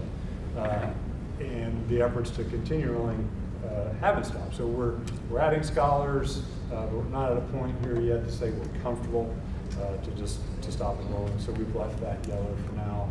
A lot of work by Susan and Lane's teams to get us to where we are right now. On that point, Stacey, what's our max capacity? Would you say that you're comfortable with? Is it 19,000? 103% is what we're shooting for.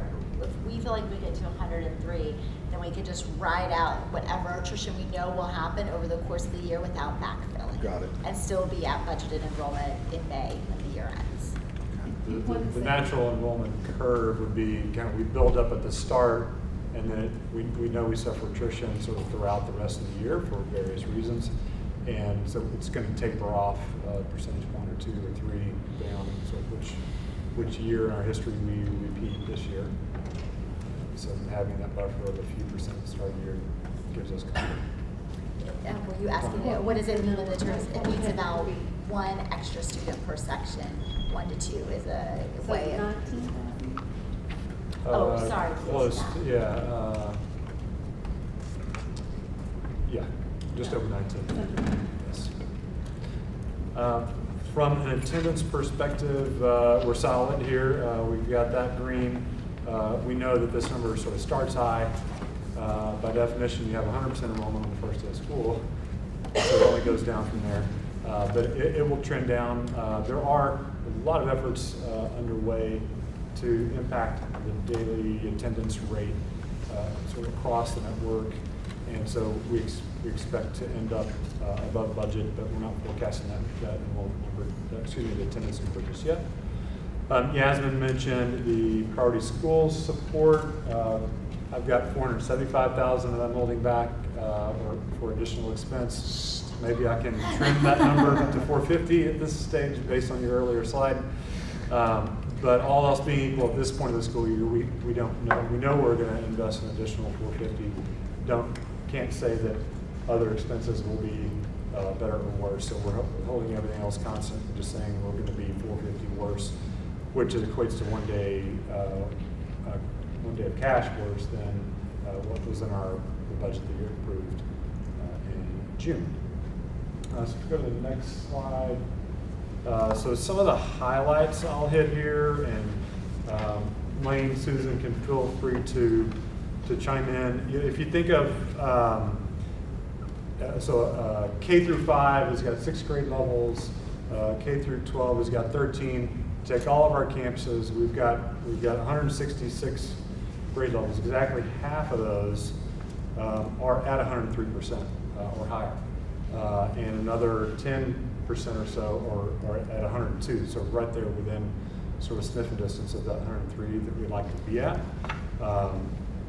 And if So Rich mentioned the strong start academically that we're seeing at Wisdom and at Ascend, our two new primary schools, and our middle school at Ascend.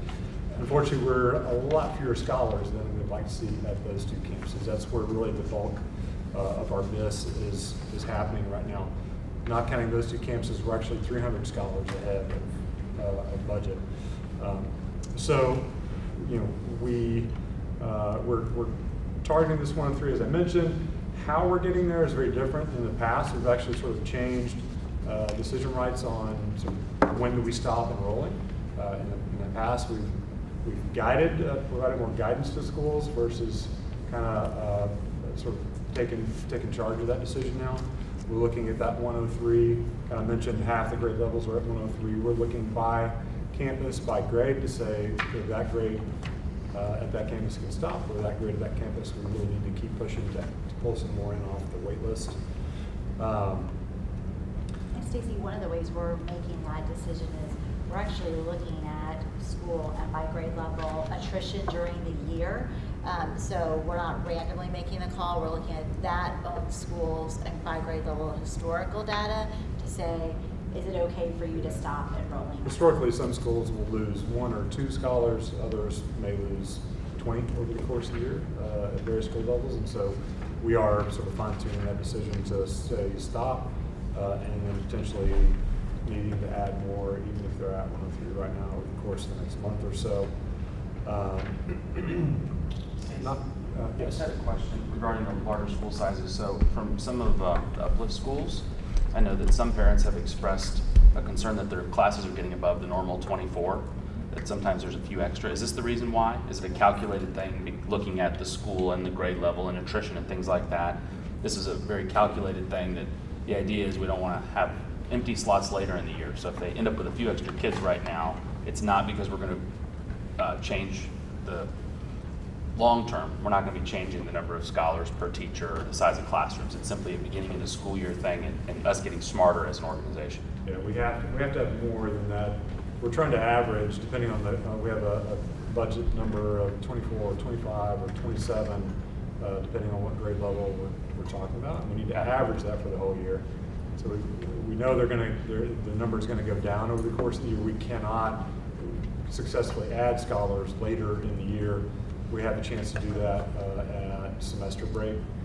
It's kind of a window in there where we'll take scholars in January to come start second. So no plan to make our class sizes bigger over time.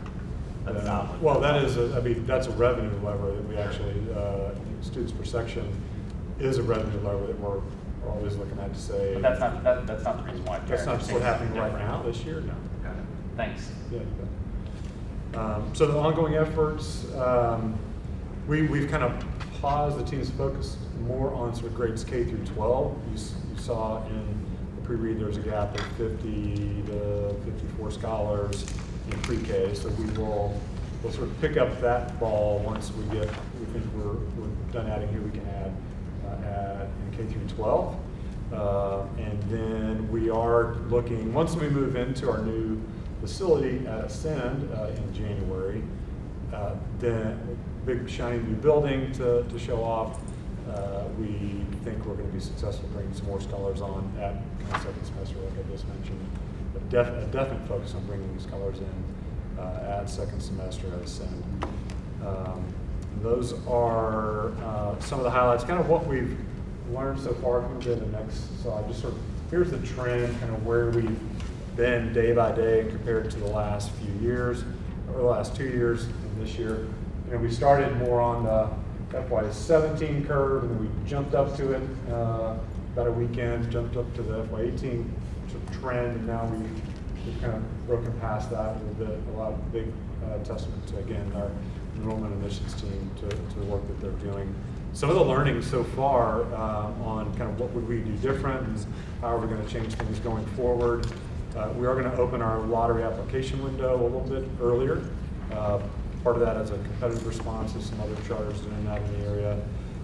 For our fourth Fort Worth campus, we are actually hiring that enrollment coordinator who will be kind of growing up interest in that campus over the course of this year. We're hiring that individual as we speak. And then Deborah and her team are looking at just doing more kind of always on marketing. We just haven't really done is Uplift year-round marketing to drive our brand, to impact scholar recruitment and teacher recruitment. So those are some of the things that we're doing differently. Ken? Have we seen an uptick in enrollment or applications at schools that are IB approved? Maybe a county percentage? Yeah, I'll defer to you. I can honestly say I'm not sure. I know that even after school starts and even after that message went out, we still continue to see applications come in, but I can definitely get back with you on that.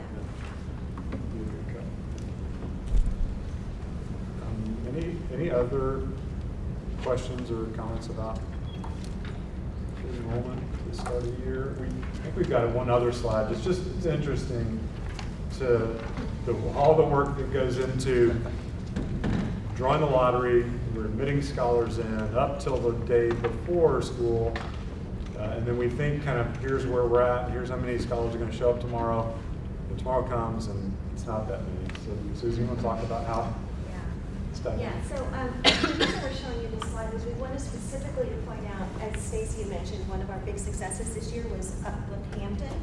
And I wanted to show you the work that went into making that school a success. With the circle, the blue line is where we were the day before school. So we were right at 114%, just a little bit more. And then the day that school started, we were below 100 again. So that was almost an 18% drop. So that kind of gives you an idea of how much we have to work at some of these schools in order to successfully get our schools enrolled. Because that was so successful this year, we're probably going to continue to execute that type of strategy in coming years. And we also wanted to show you the purple line is where our first day of school was last year. So a lot of our schools performed at almost an equal level, but because Hampton was so successful this year, it really kind of gave us an extra boost. And then on the right side, you'll see how much of a drop we see over the course of the year. We're ranging from that 7 to 11% drop, which is why beginning of the enrollment season, we were telling our teams, you really have to get to about 12 to 13% over enrolled in order to be successful, and that proved true in Hampton. Thank you, Susan. Any other questions? Okay, just some of the highlights. This was in your pre-read. I won't drain all this, but annually we bring any potential changes to the investment policy to you. These are some of the ones that we made in your pre-read. You had the last adopted version as well as sort of a red line to that one. I'm happy to take any questions about the investment policy changes that we're proposing.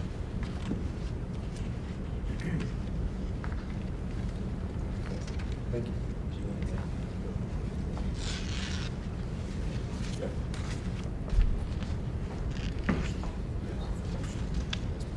Okay, so I guess if everybody's had a chance to review the investment policy, we'll call for motion to approve.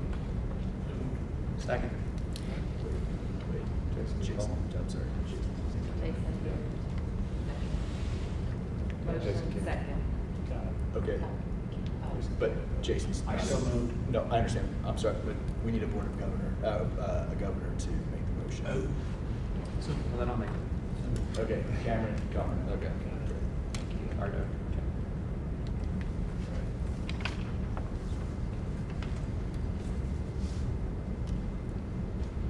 Thank you, Stacy. So now, Yep, we're going to share progress on new schools now. Karen, Caitlin, and Jacob. Yes, and I'm going to stand in for Caitlin, and I'm going to ask Karen and Jacob to come forward. So, Caitlin had a family situation come up this late this afternoon, and I asked her to not come to the board meeting and spend time on that, and that I can stand in for her. Let's see, which one is up first?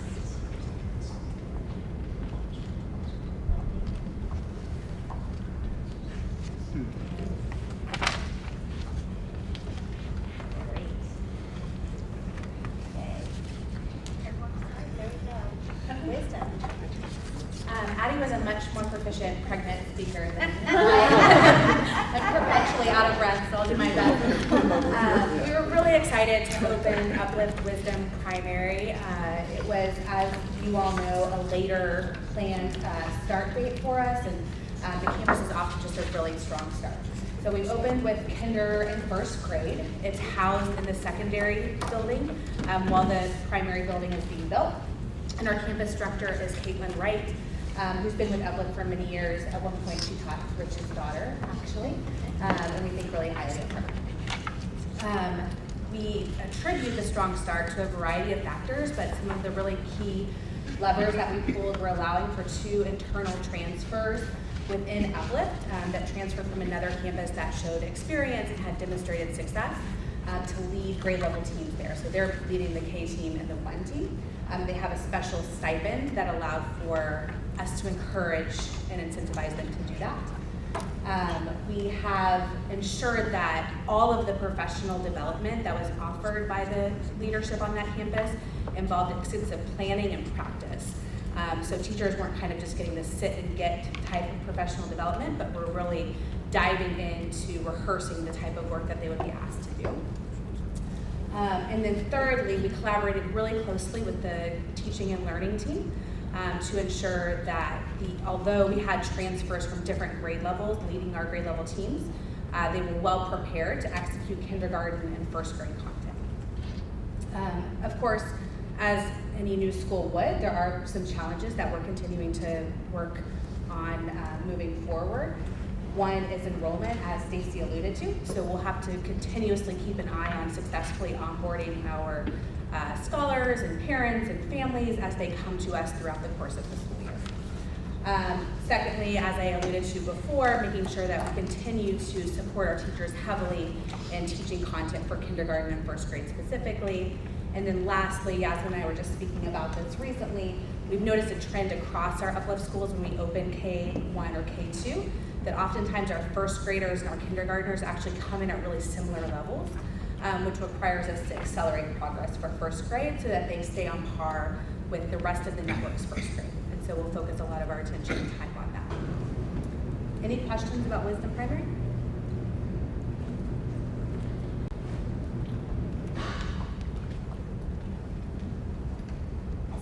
Primary, so I'm going to channel Caitlin here. It opened with kindergarten, first and second grade.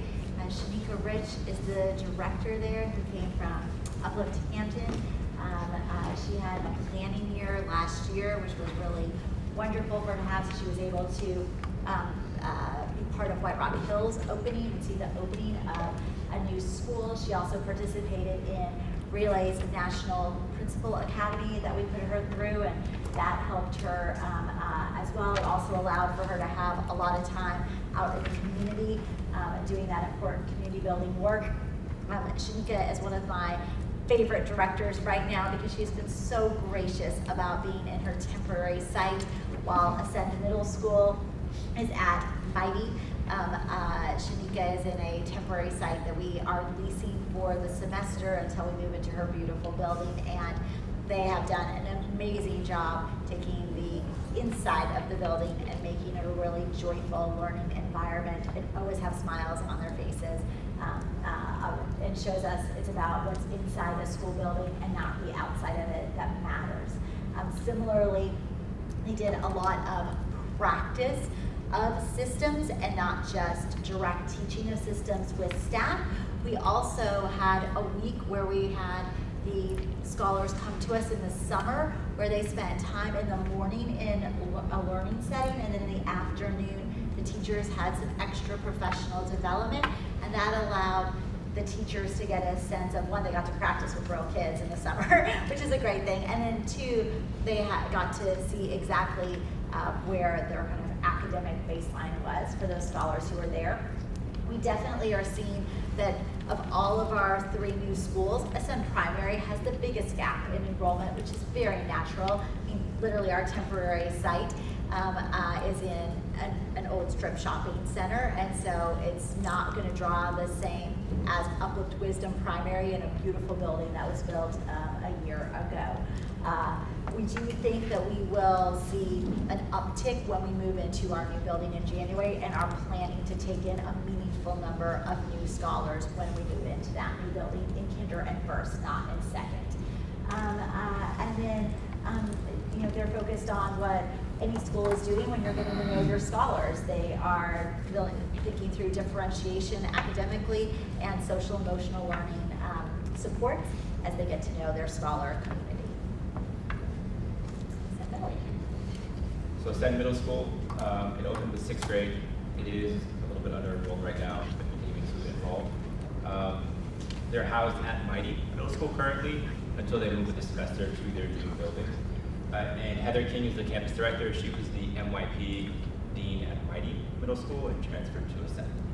Some of the areas that have contributed to a strong start, they had her and her dean, who was an internal hire from Uplift Williams Middle School. They had really strong strategic planning over the summer and strong vision setting to norm on what their bar of excellence looked like, both for culture and instruction. With that vision set, they were able to have strong summer professional development. Similar to what Karen mentioned, it focused on planning, instructional planning, and culture systems and practices. So the teachers were able to practice during the summer, and then that carried over into a very strong start in August. The other thing that's been a really strong start is leaders have been actively coaching teachers since day one to ensure that teachers are performing well in the classroom, and that continues today and will be a norm moving forward. Areas that they're focusing on, they're always focusing on increasing the rigor. They did map scores for all of the incoming students so that they know where each student is, and they will be working to differentiate for higher performing scholars, make sure that they're prioritizing rigor that aligns to EB. They're also focusing on scholar-centered lessons that promote the communication ATLs, self-management ATLs, so that students can become self-guided learners and own that learning process. And then the last thing is they're trying to build a really positive, safe school culture based on relationships by balancing really high expectations and continued supports, both social and emotional supports for students. I will say all 3 new schools look great. They are calm, kids are focused, and learning is taking place. And sometimes that's not been the case when we've opened a new school. There's a little bit of a bumpier start, and all 3 have I've been super pleased. I've been in all of that several times now over the past 2 weeks. Did you have a question, Tim? Sorry.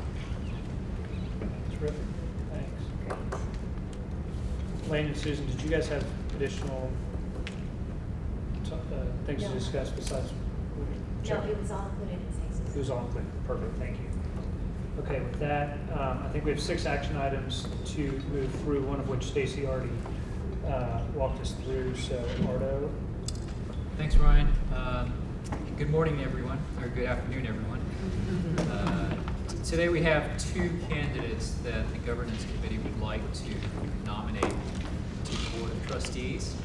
Those 2 candidates are Michelle Benson and Michael Stack, and you can refer to their resumes in the board packet, which is behind the finance update. Michelle's here. She's just sitting behind Osa. Great. Welcome, Michelle. Hi. Thank you for coming. The Governance Committee had the opportunity to meet with each of the candidates, and 2 things really stood out when we met with them.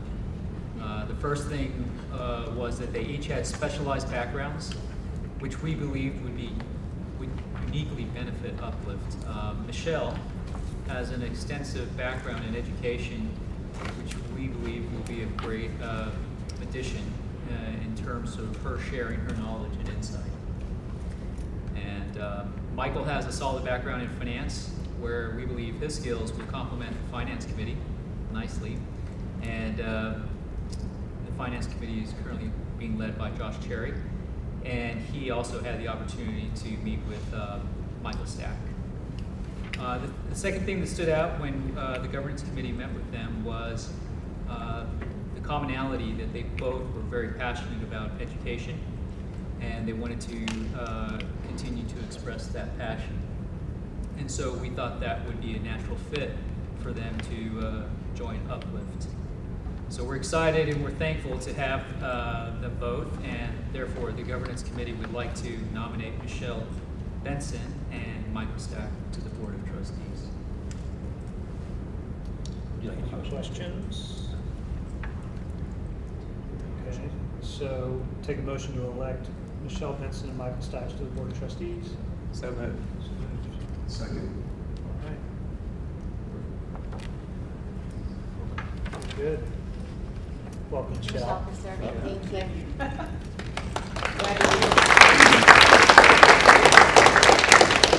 And Arda, did you mention Michelle's going to be over Uplift Ascent's Campus Advisory Council in Fort Worth, our newest campus. And I know you, Shanika and Heather have already spent a lot of time together. That's correct. So.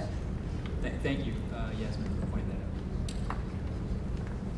Okay, you. Great. Okay, so I know we are coming up to 6:30, which is always my time to rush. First action item for the board this evening is for the board to consider an interlocal agreement, which is simply an agreement between public agencies, and a related resolution, both of which were in the board packet regarding Uplift moving to a new 403B retirement plan administrator, that company being TCG Services. Some background on this: a 403B is a retirement plan for the nonprofit sector, as opposed to a 401k, which is of course the private sector. TCG Services, interestingly, is the plan administrator for the Region 10 Education Service Center. The state of Texas, just again some additional background, is divided into any number of regions. Dallas County is Region 10, generally speaking. Tarrant County is Region 11, again, generally speaking. So the interlocal agreement is with Region 10, but the company is TCG Services. The rationale for moving is simply our current plan administrator, TSA Consulting Group. We've been happy with them so far. The TCG Services really provides an array of services that our current plan administrator just does not. So webinars, trainings, consulting services, and the like. Better security, there's a mobile app involved.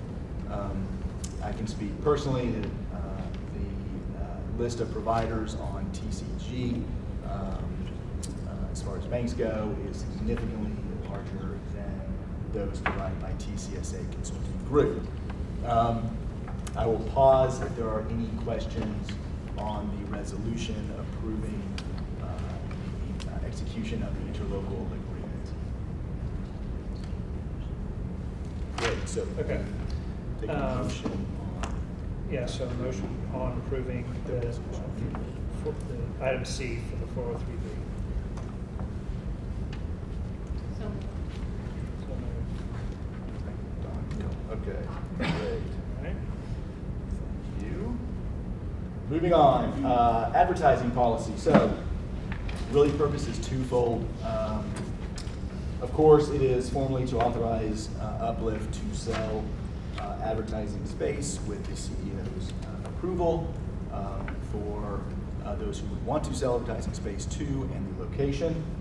In the next couple of weeks, we are anticipating rolling out selling some space in gym facilities for sporting events and the like. I think that is kind of still, how that's going to roll out is still being discussed.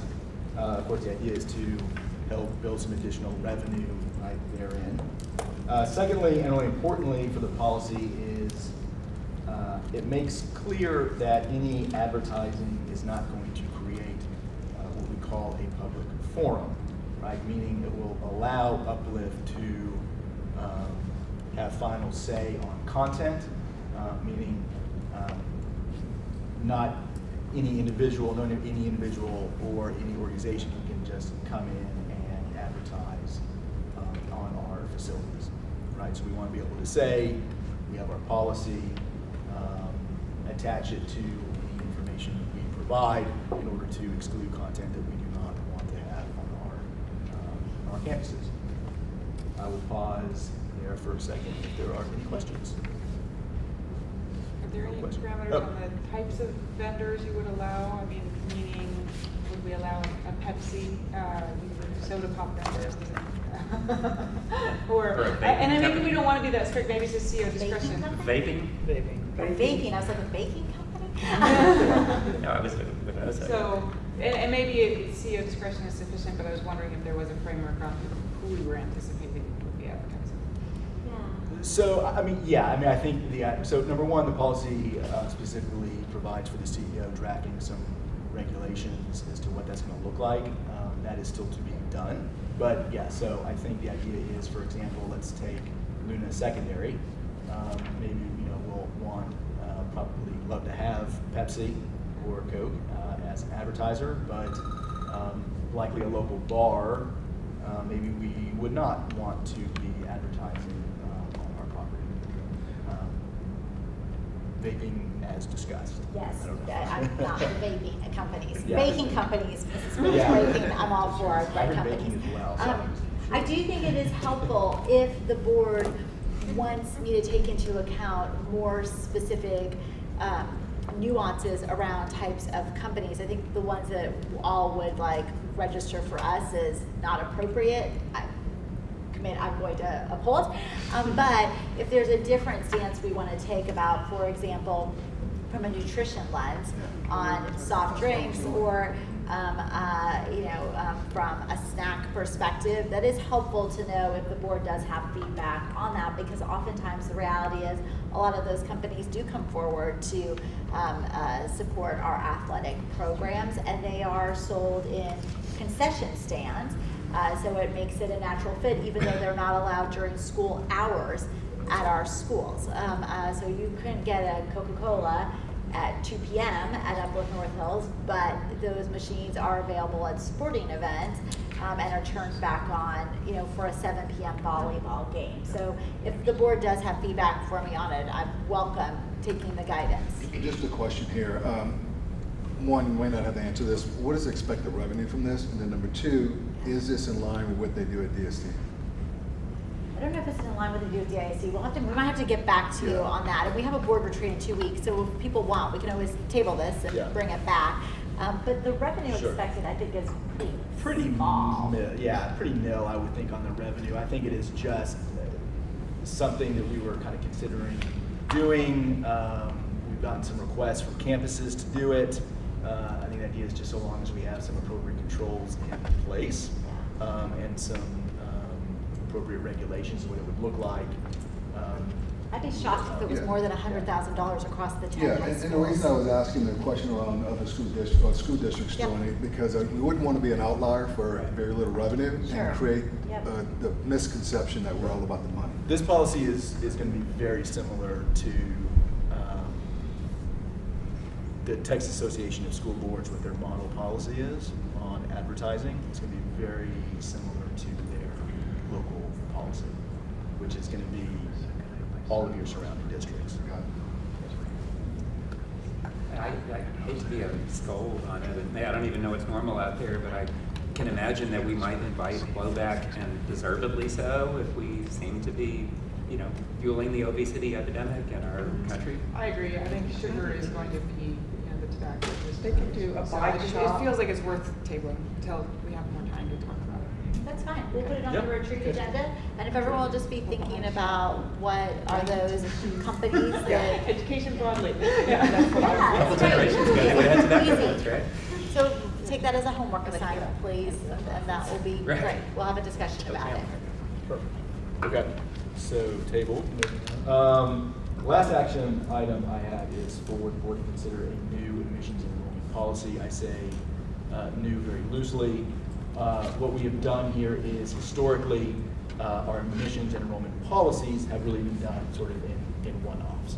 So what we've done here is combine them into one comprehensive policy. Substantively, nothing has changed. This policy speaks to very general topics like applications, wait lists, lottery, first day of school, those kinds of things. Really should not be anything terribly new to the board. I did include in the board packet an admissions and enrollment regulation that would not need board vote, but just so y'all could kind of eyeball what that regulation looks like. I think we are all pretty excited to announce one very nice change, which is to the staff preference. For the lottery, you'll see currently the staff preference applies to a school that a staff member is working at, that he or she is at. Underlined is new language.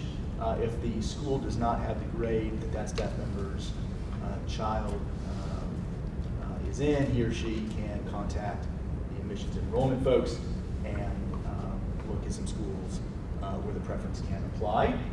And then moving down, we have expanded the definition of child to include where court documentation reflects custody, so for example, guardianships, as well as power of attorneys and foster parent-child relationship. So again, that piece is in the regulation, does not need a vote from the board, but the comprehensive policy does. Any questions that I can answer on that? Alex, question. Yes, sir. So for non-staff members, can a child move from one Uplift campus to another Uplift campus? Is there any preference given? You're talking about current family. Correct. Current families for Current transfer. Uplift. And the reason why I'm wondering, you know, I know how the admission policy goes. So if you've got a current Uplift family at one school and they want to go to another Uplift school, is there any preference given? Assuming they would be moving, you know, to a school that During they the year and not in the lottery, because obviously if they wait for the lottery, their child will get preference as a sibling if they have another child already in another school. Even in another school? If they have a sibling in another school, they would get preference if they're trying to move that child over. Okay. If they just want to go to a different Uplift school, then they have to go through the lottery like anyone else. And only under truly rare circumstances do we transfer among Uplift schools, because otherwise what happens is you have families who play games and go to one school with every intention of trying to go to another school. Makes sense. We Thank actually you. take a pretty strict. We take a pretty strict view on it. stance on Got it. that. I mean, historically is. So that's why this is a change for staff person? Yes. To help with this if they want yes. their child Yeah. to change schools in their work. We have But expanded. only if the grade does not exist, to Right. be clear. Got it. We have expanded the sibling preference to include some additional factors. So for example, court documentation reflecting custody, if there is a guardianship in place, if they have actually gone through court to get, we are now accepting that for the sibling preference. As in addition, foster parent-child relationships. But yeah, to your point, with actual just requests to transfer outside of any sort of preference, we take a pretty hard line, because of, I think kind of some unfortunate gaming we've had historically. There is a committee of individuals, several of which are here this evening, that sit on and we review everyone, but we are always very careful in vetting those out. Got it, thanks. Thanks for the question, James. Other questions? Okay, motion to approve the new admissions and enrollment policy. So moved. Second.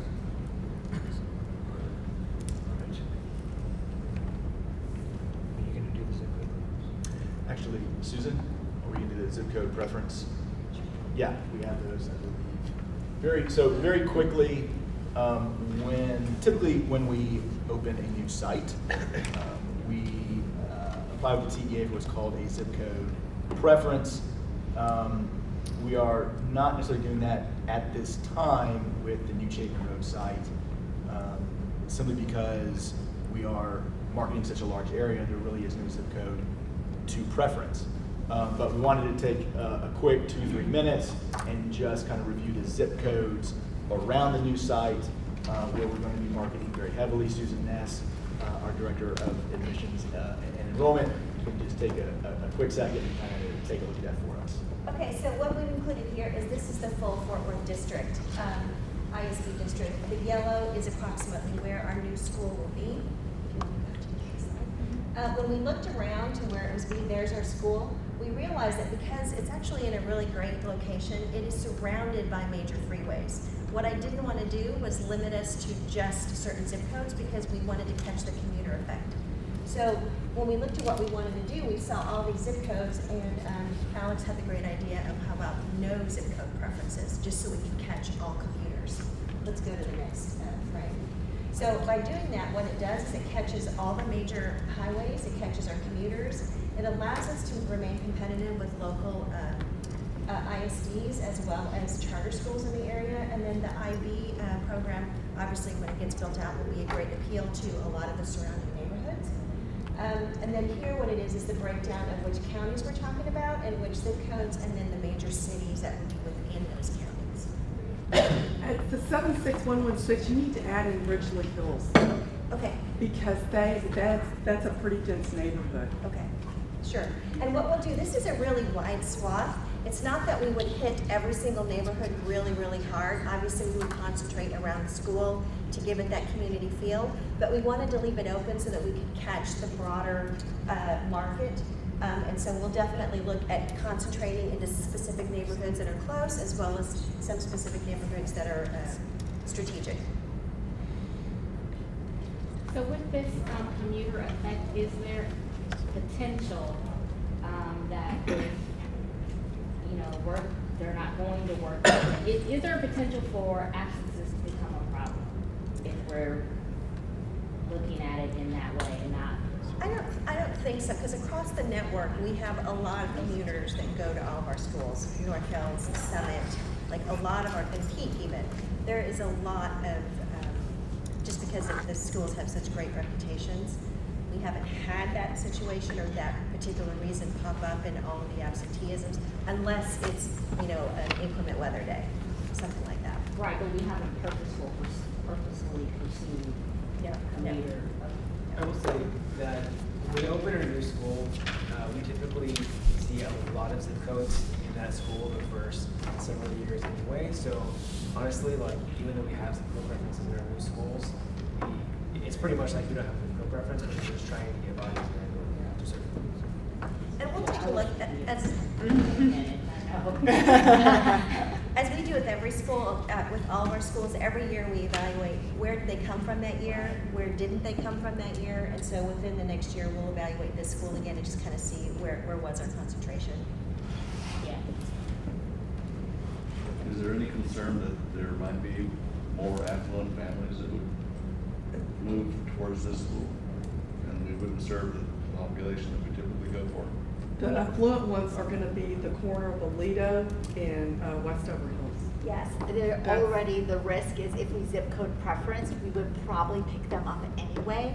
So what we actually had this conversation as a team and just said we have to make sure that our marketing presence is in the communities where we want to make sure we're raising awareness. This is the one school where it will be interesting to see our middle-income families attracted to it, because many in White Settlement and Aledo go to small private schools, and would they make a choice to try out an IB authorized charter school? So we'll see what that interest looks like, and we always can add zip code boundaries in year 2 if we see this didn't work out exactly the way we wanted it to. Thank you. But we are definitely very mindful of that, given the exact school site. Questions? Okay, there's no action needed. Those more informational. Because we're not actually filing for Right, a preference with the state. And there are no community members present for the open forum, so with that, we are adjourned. Sorry we ran over. I know, I was like.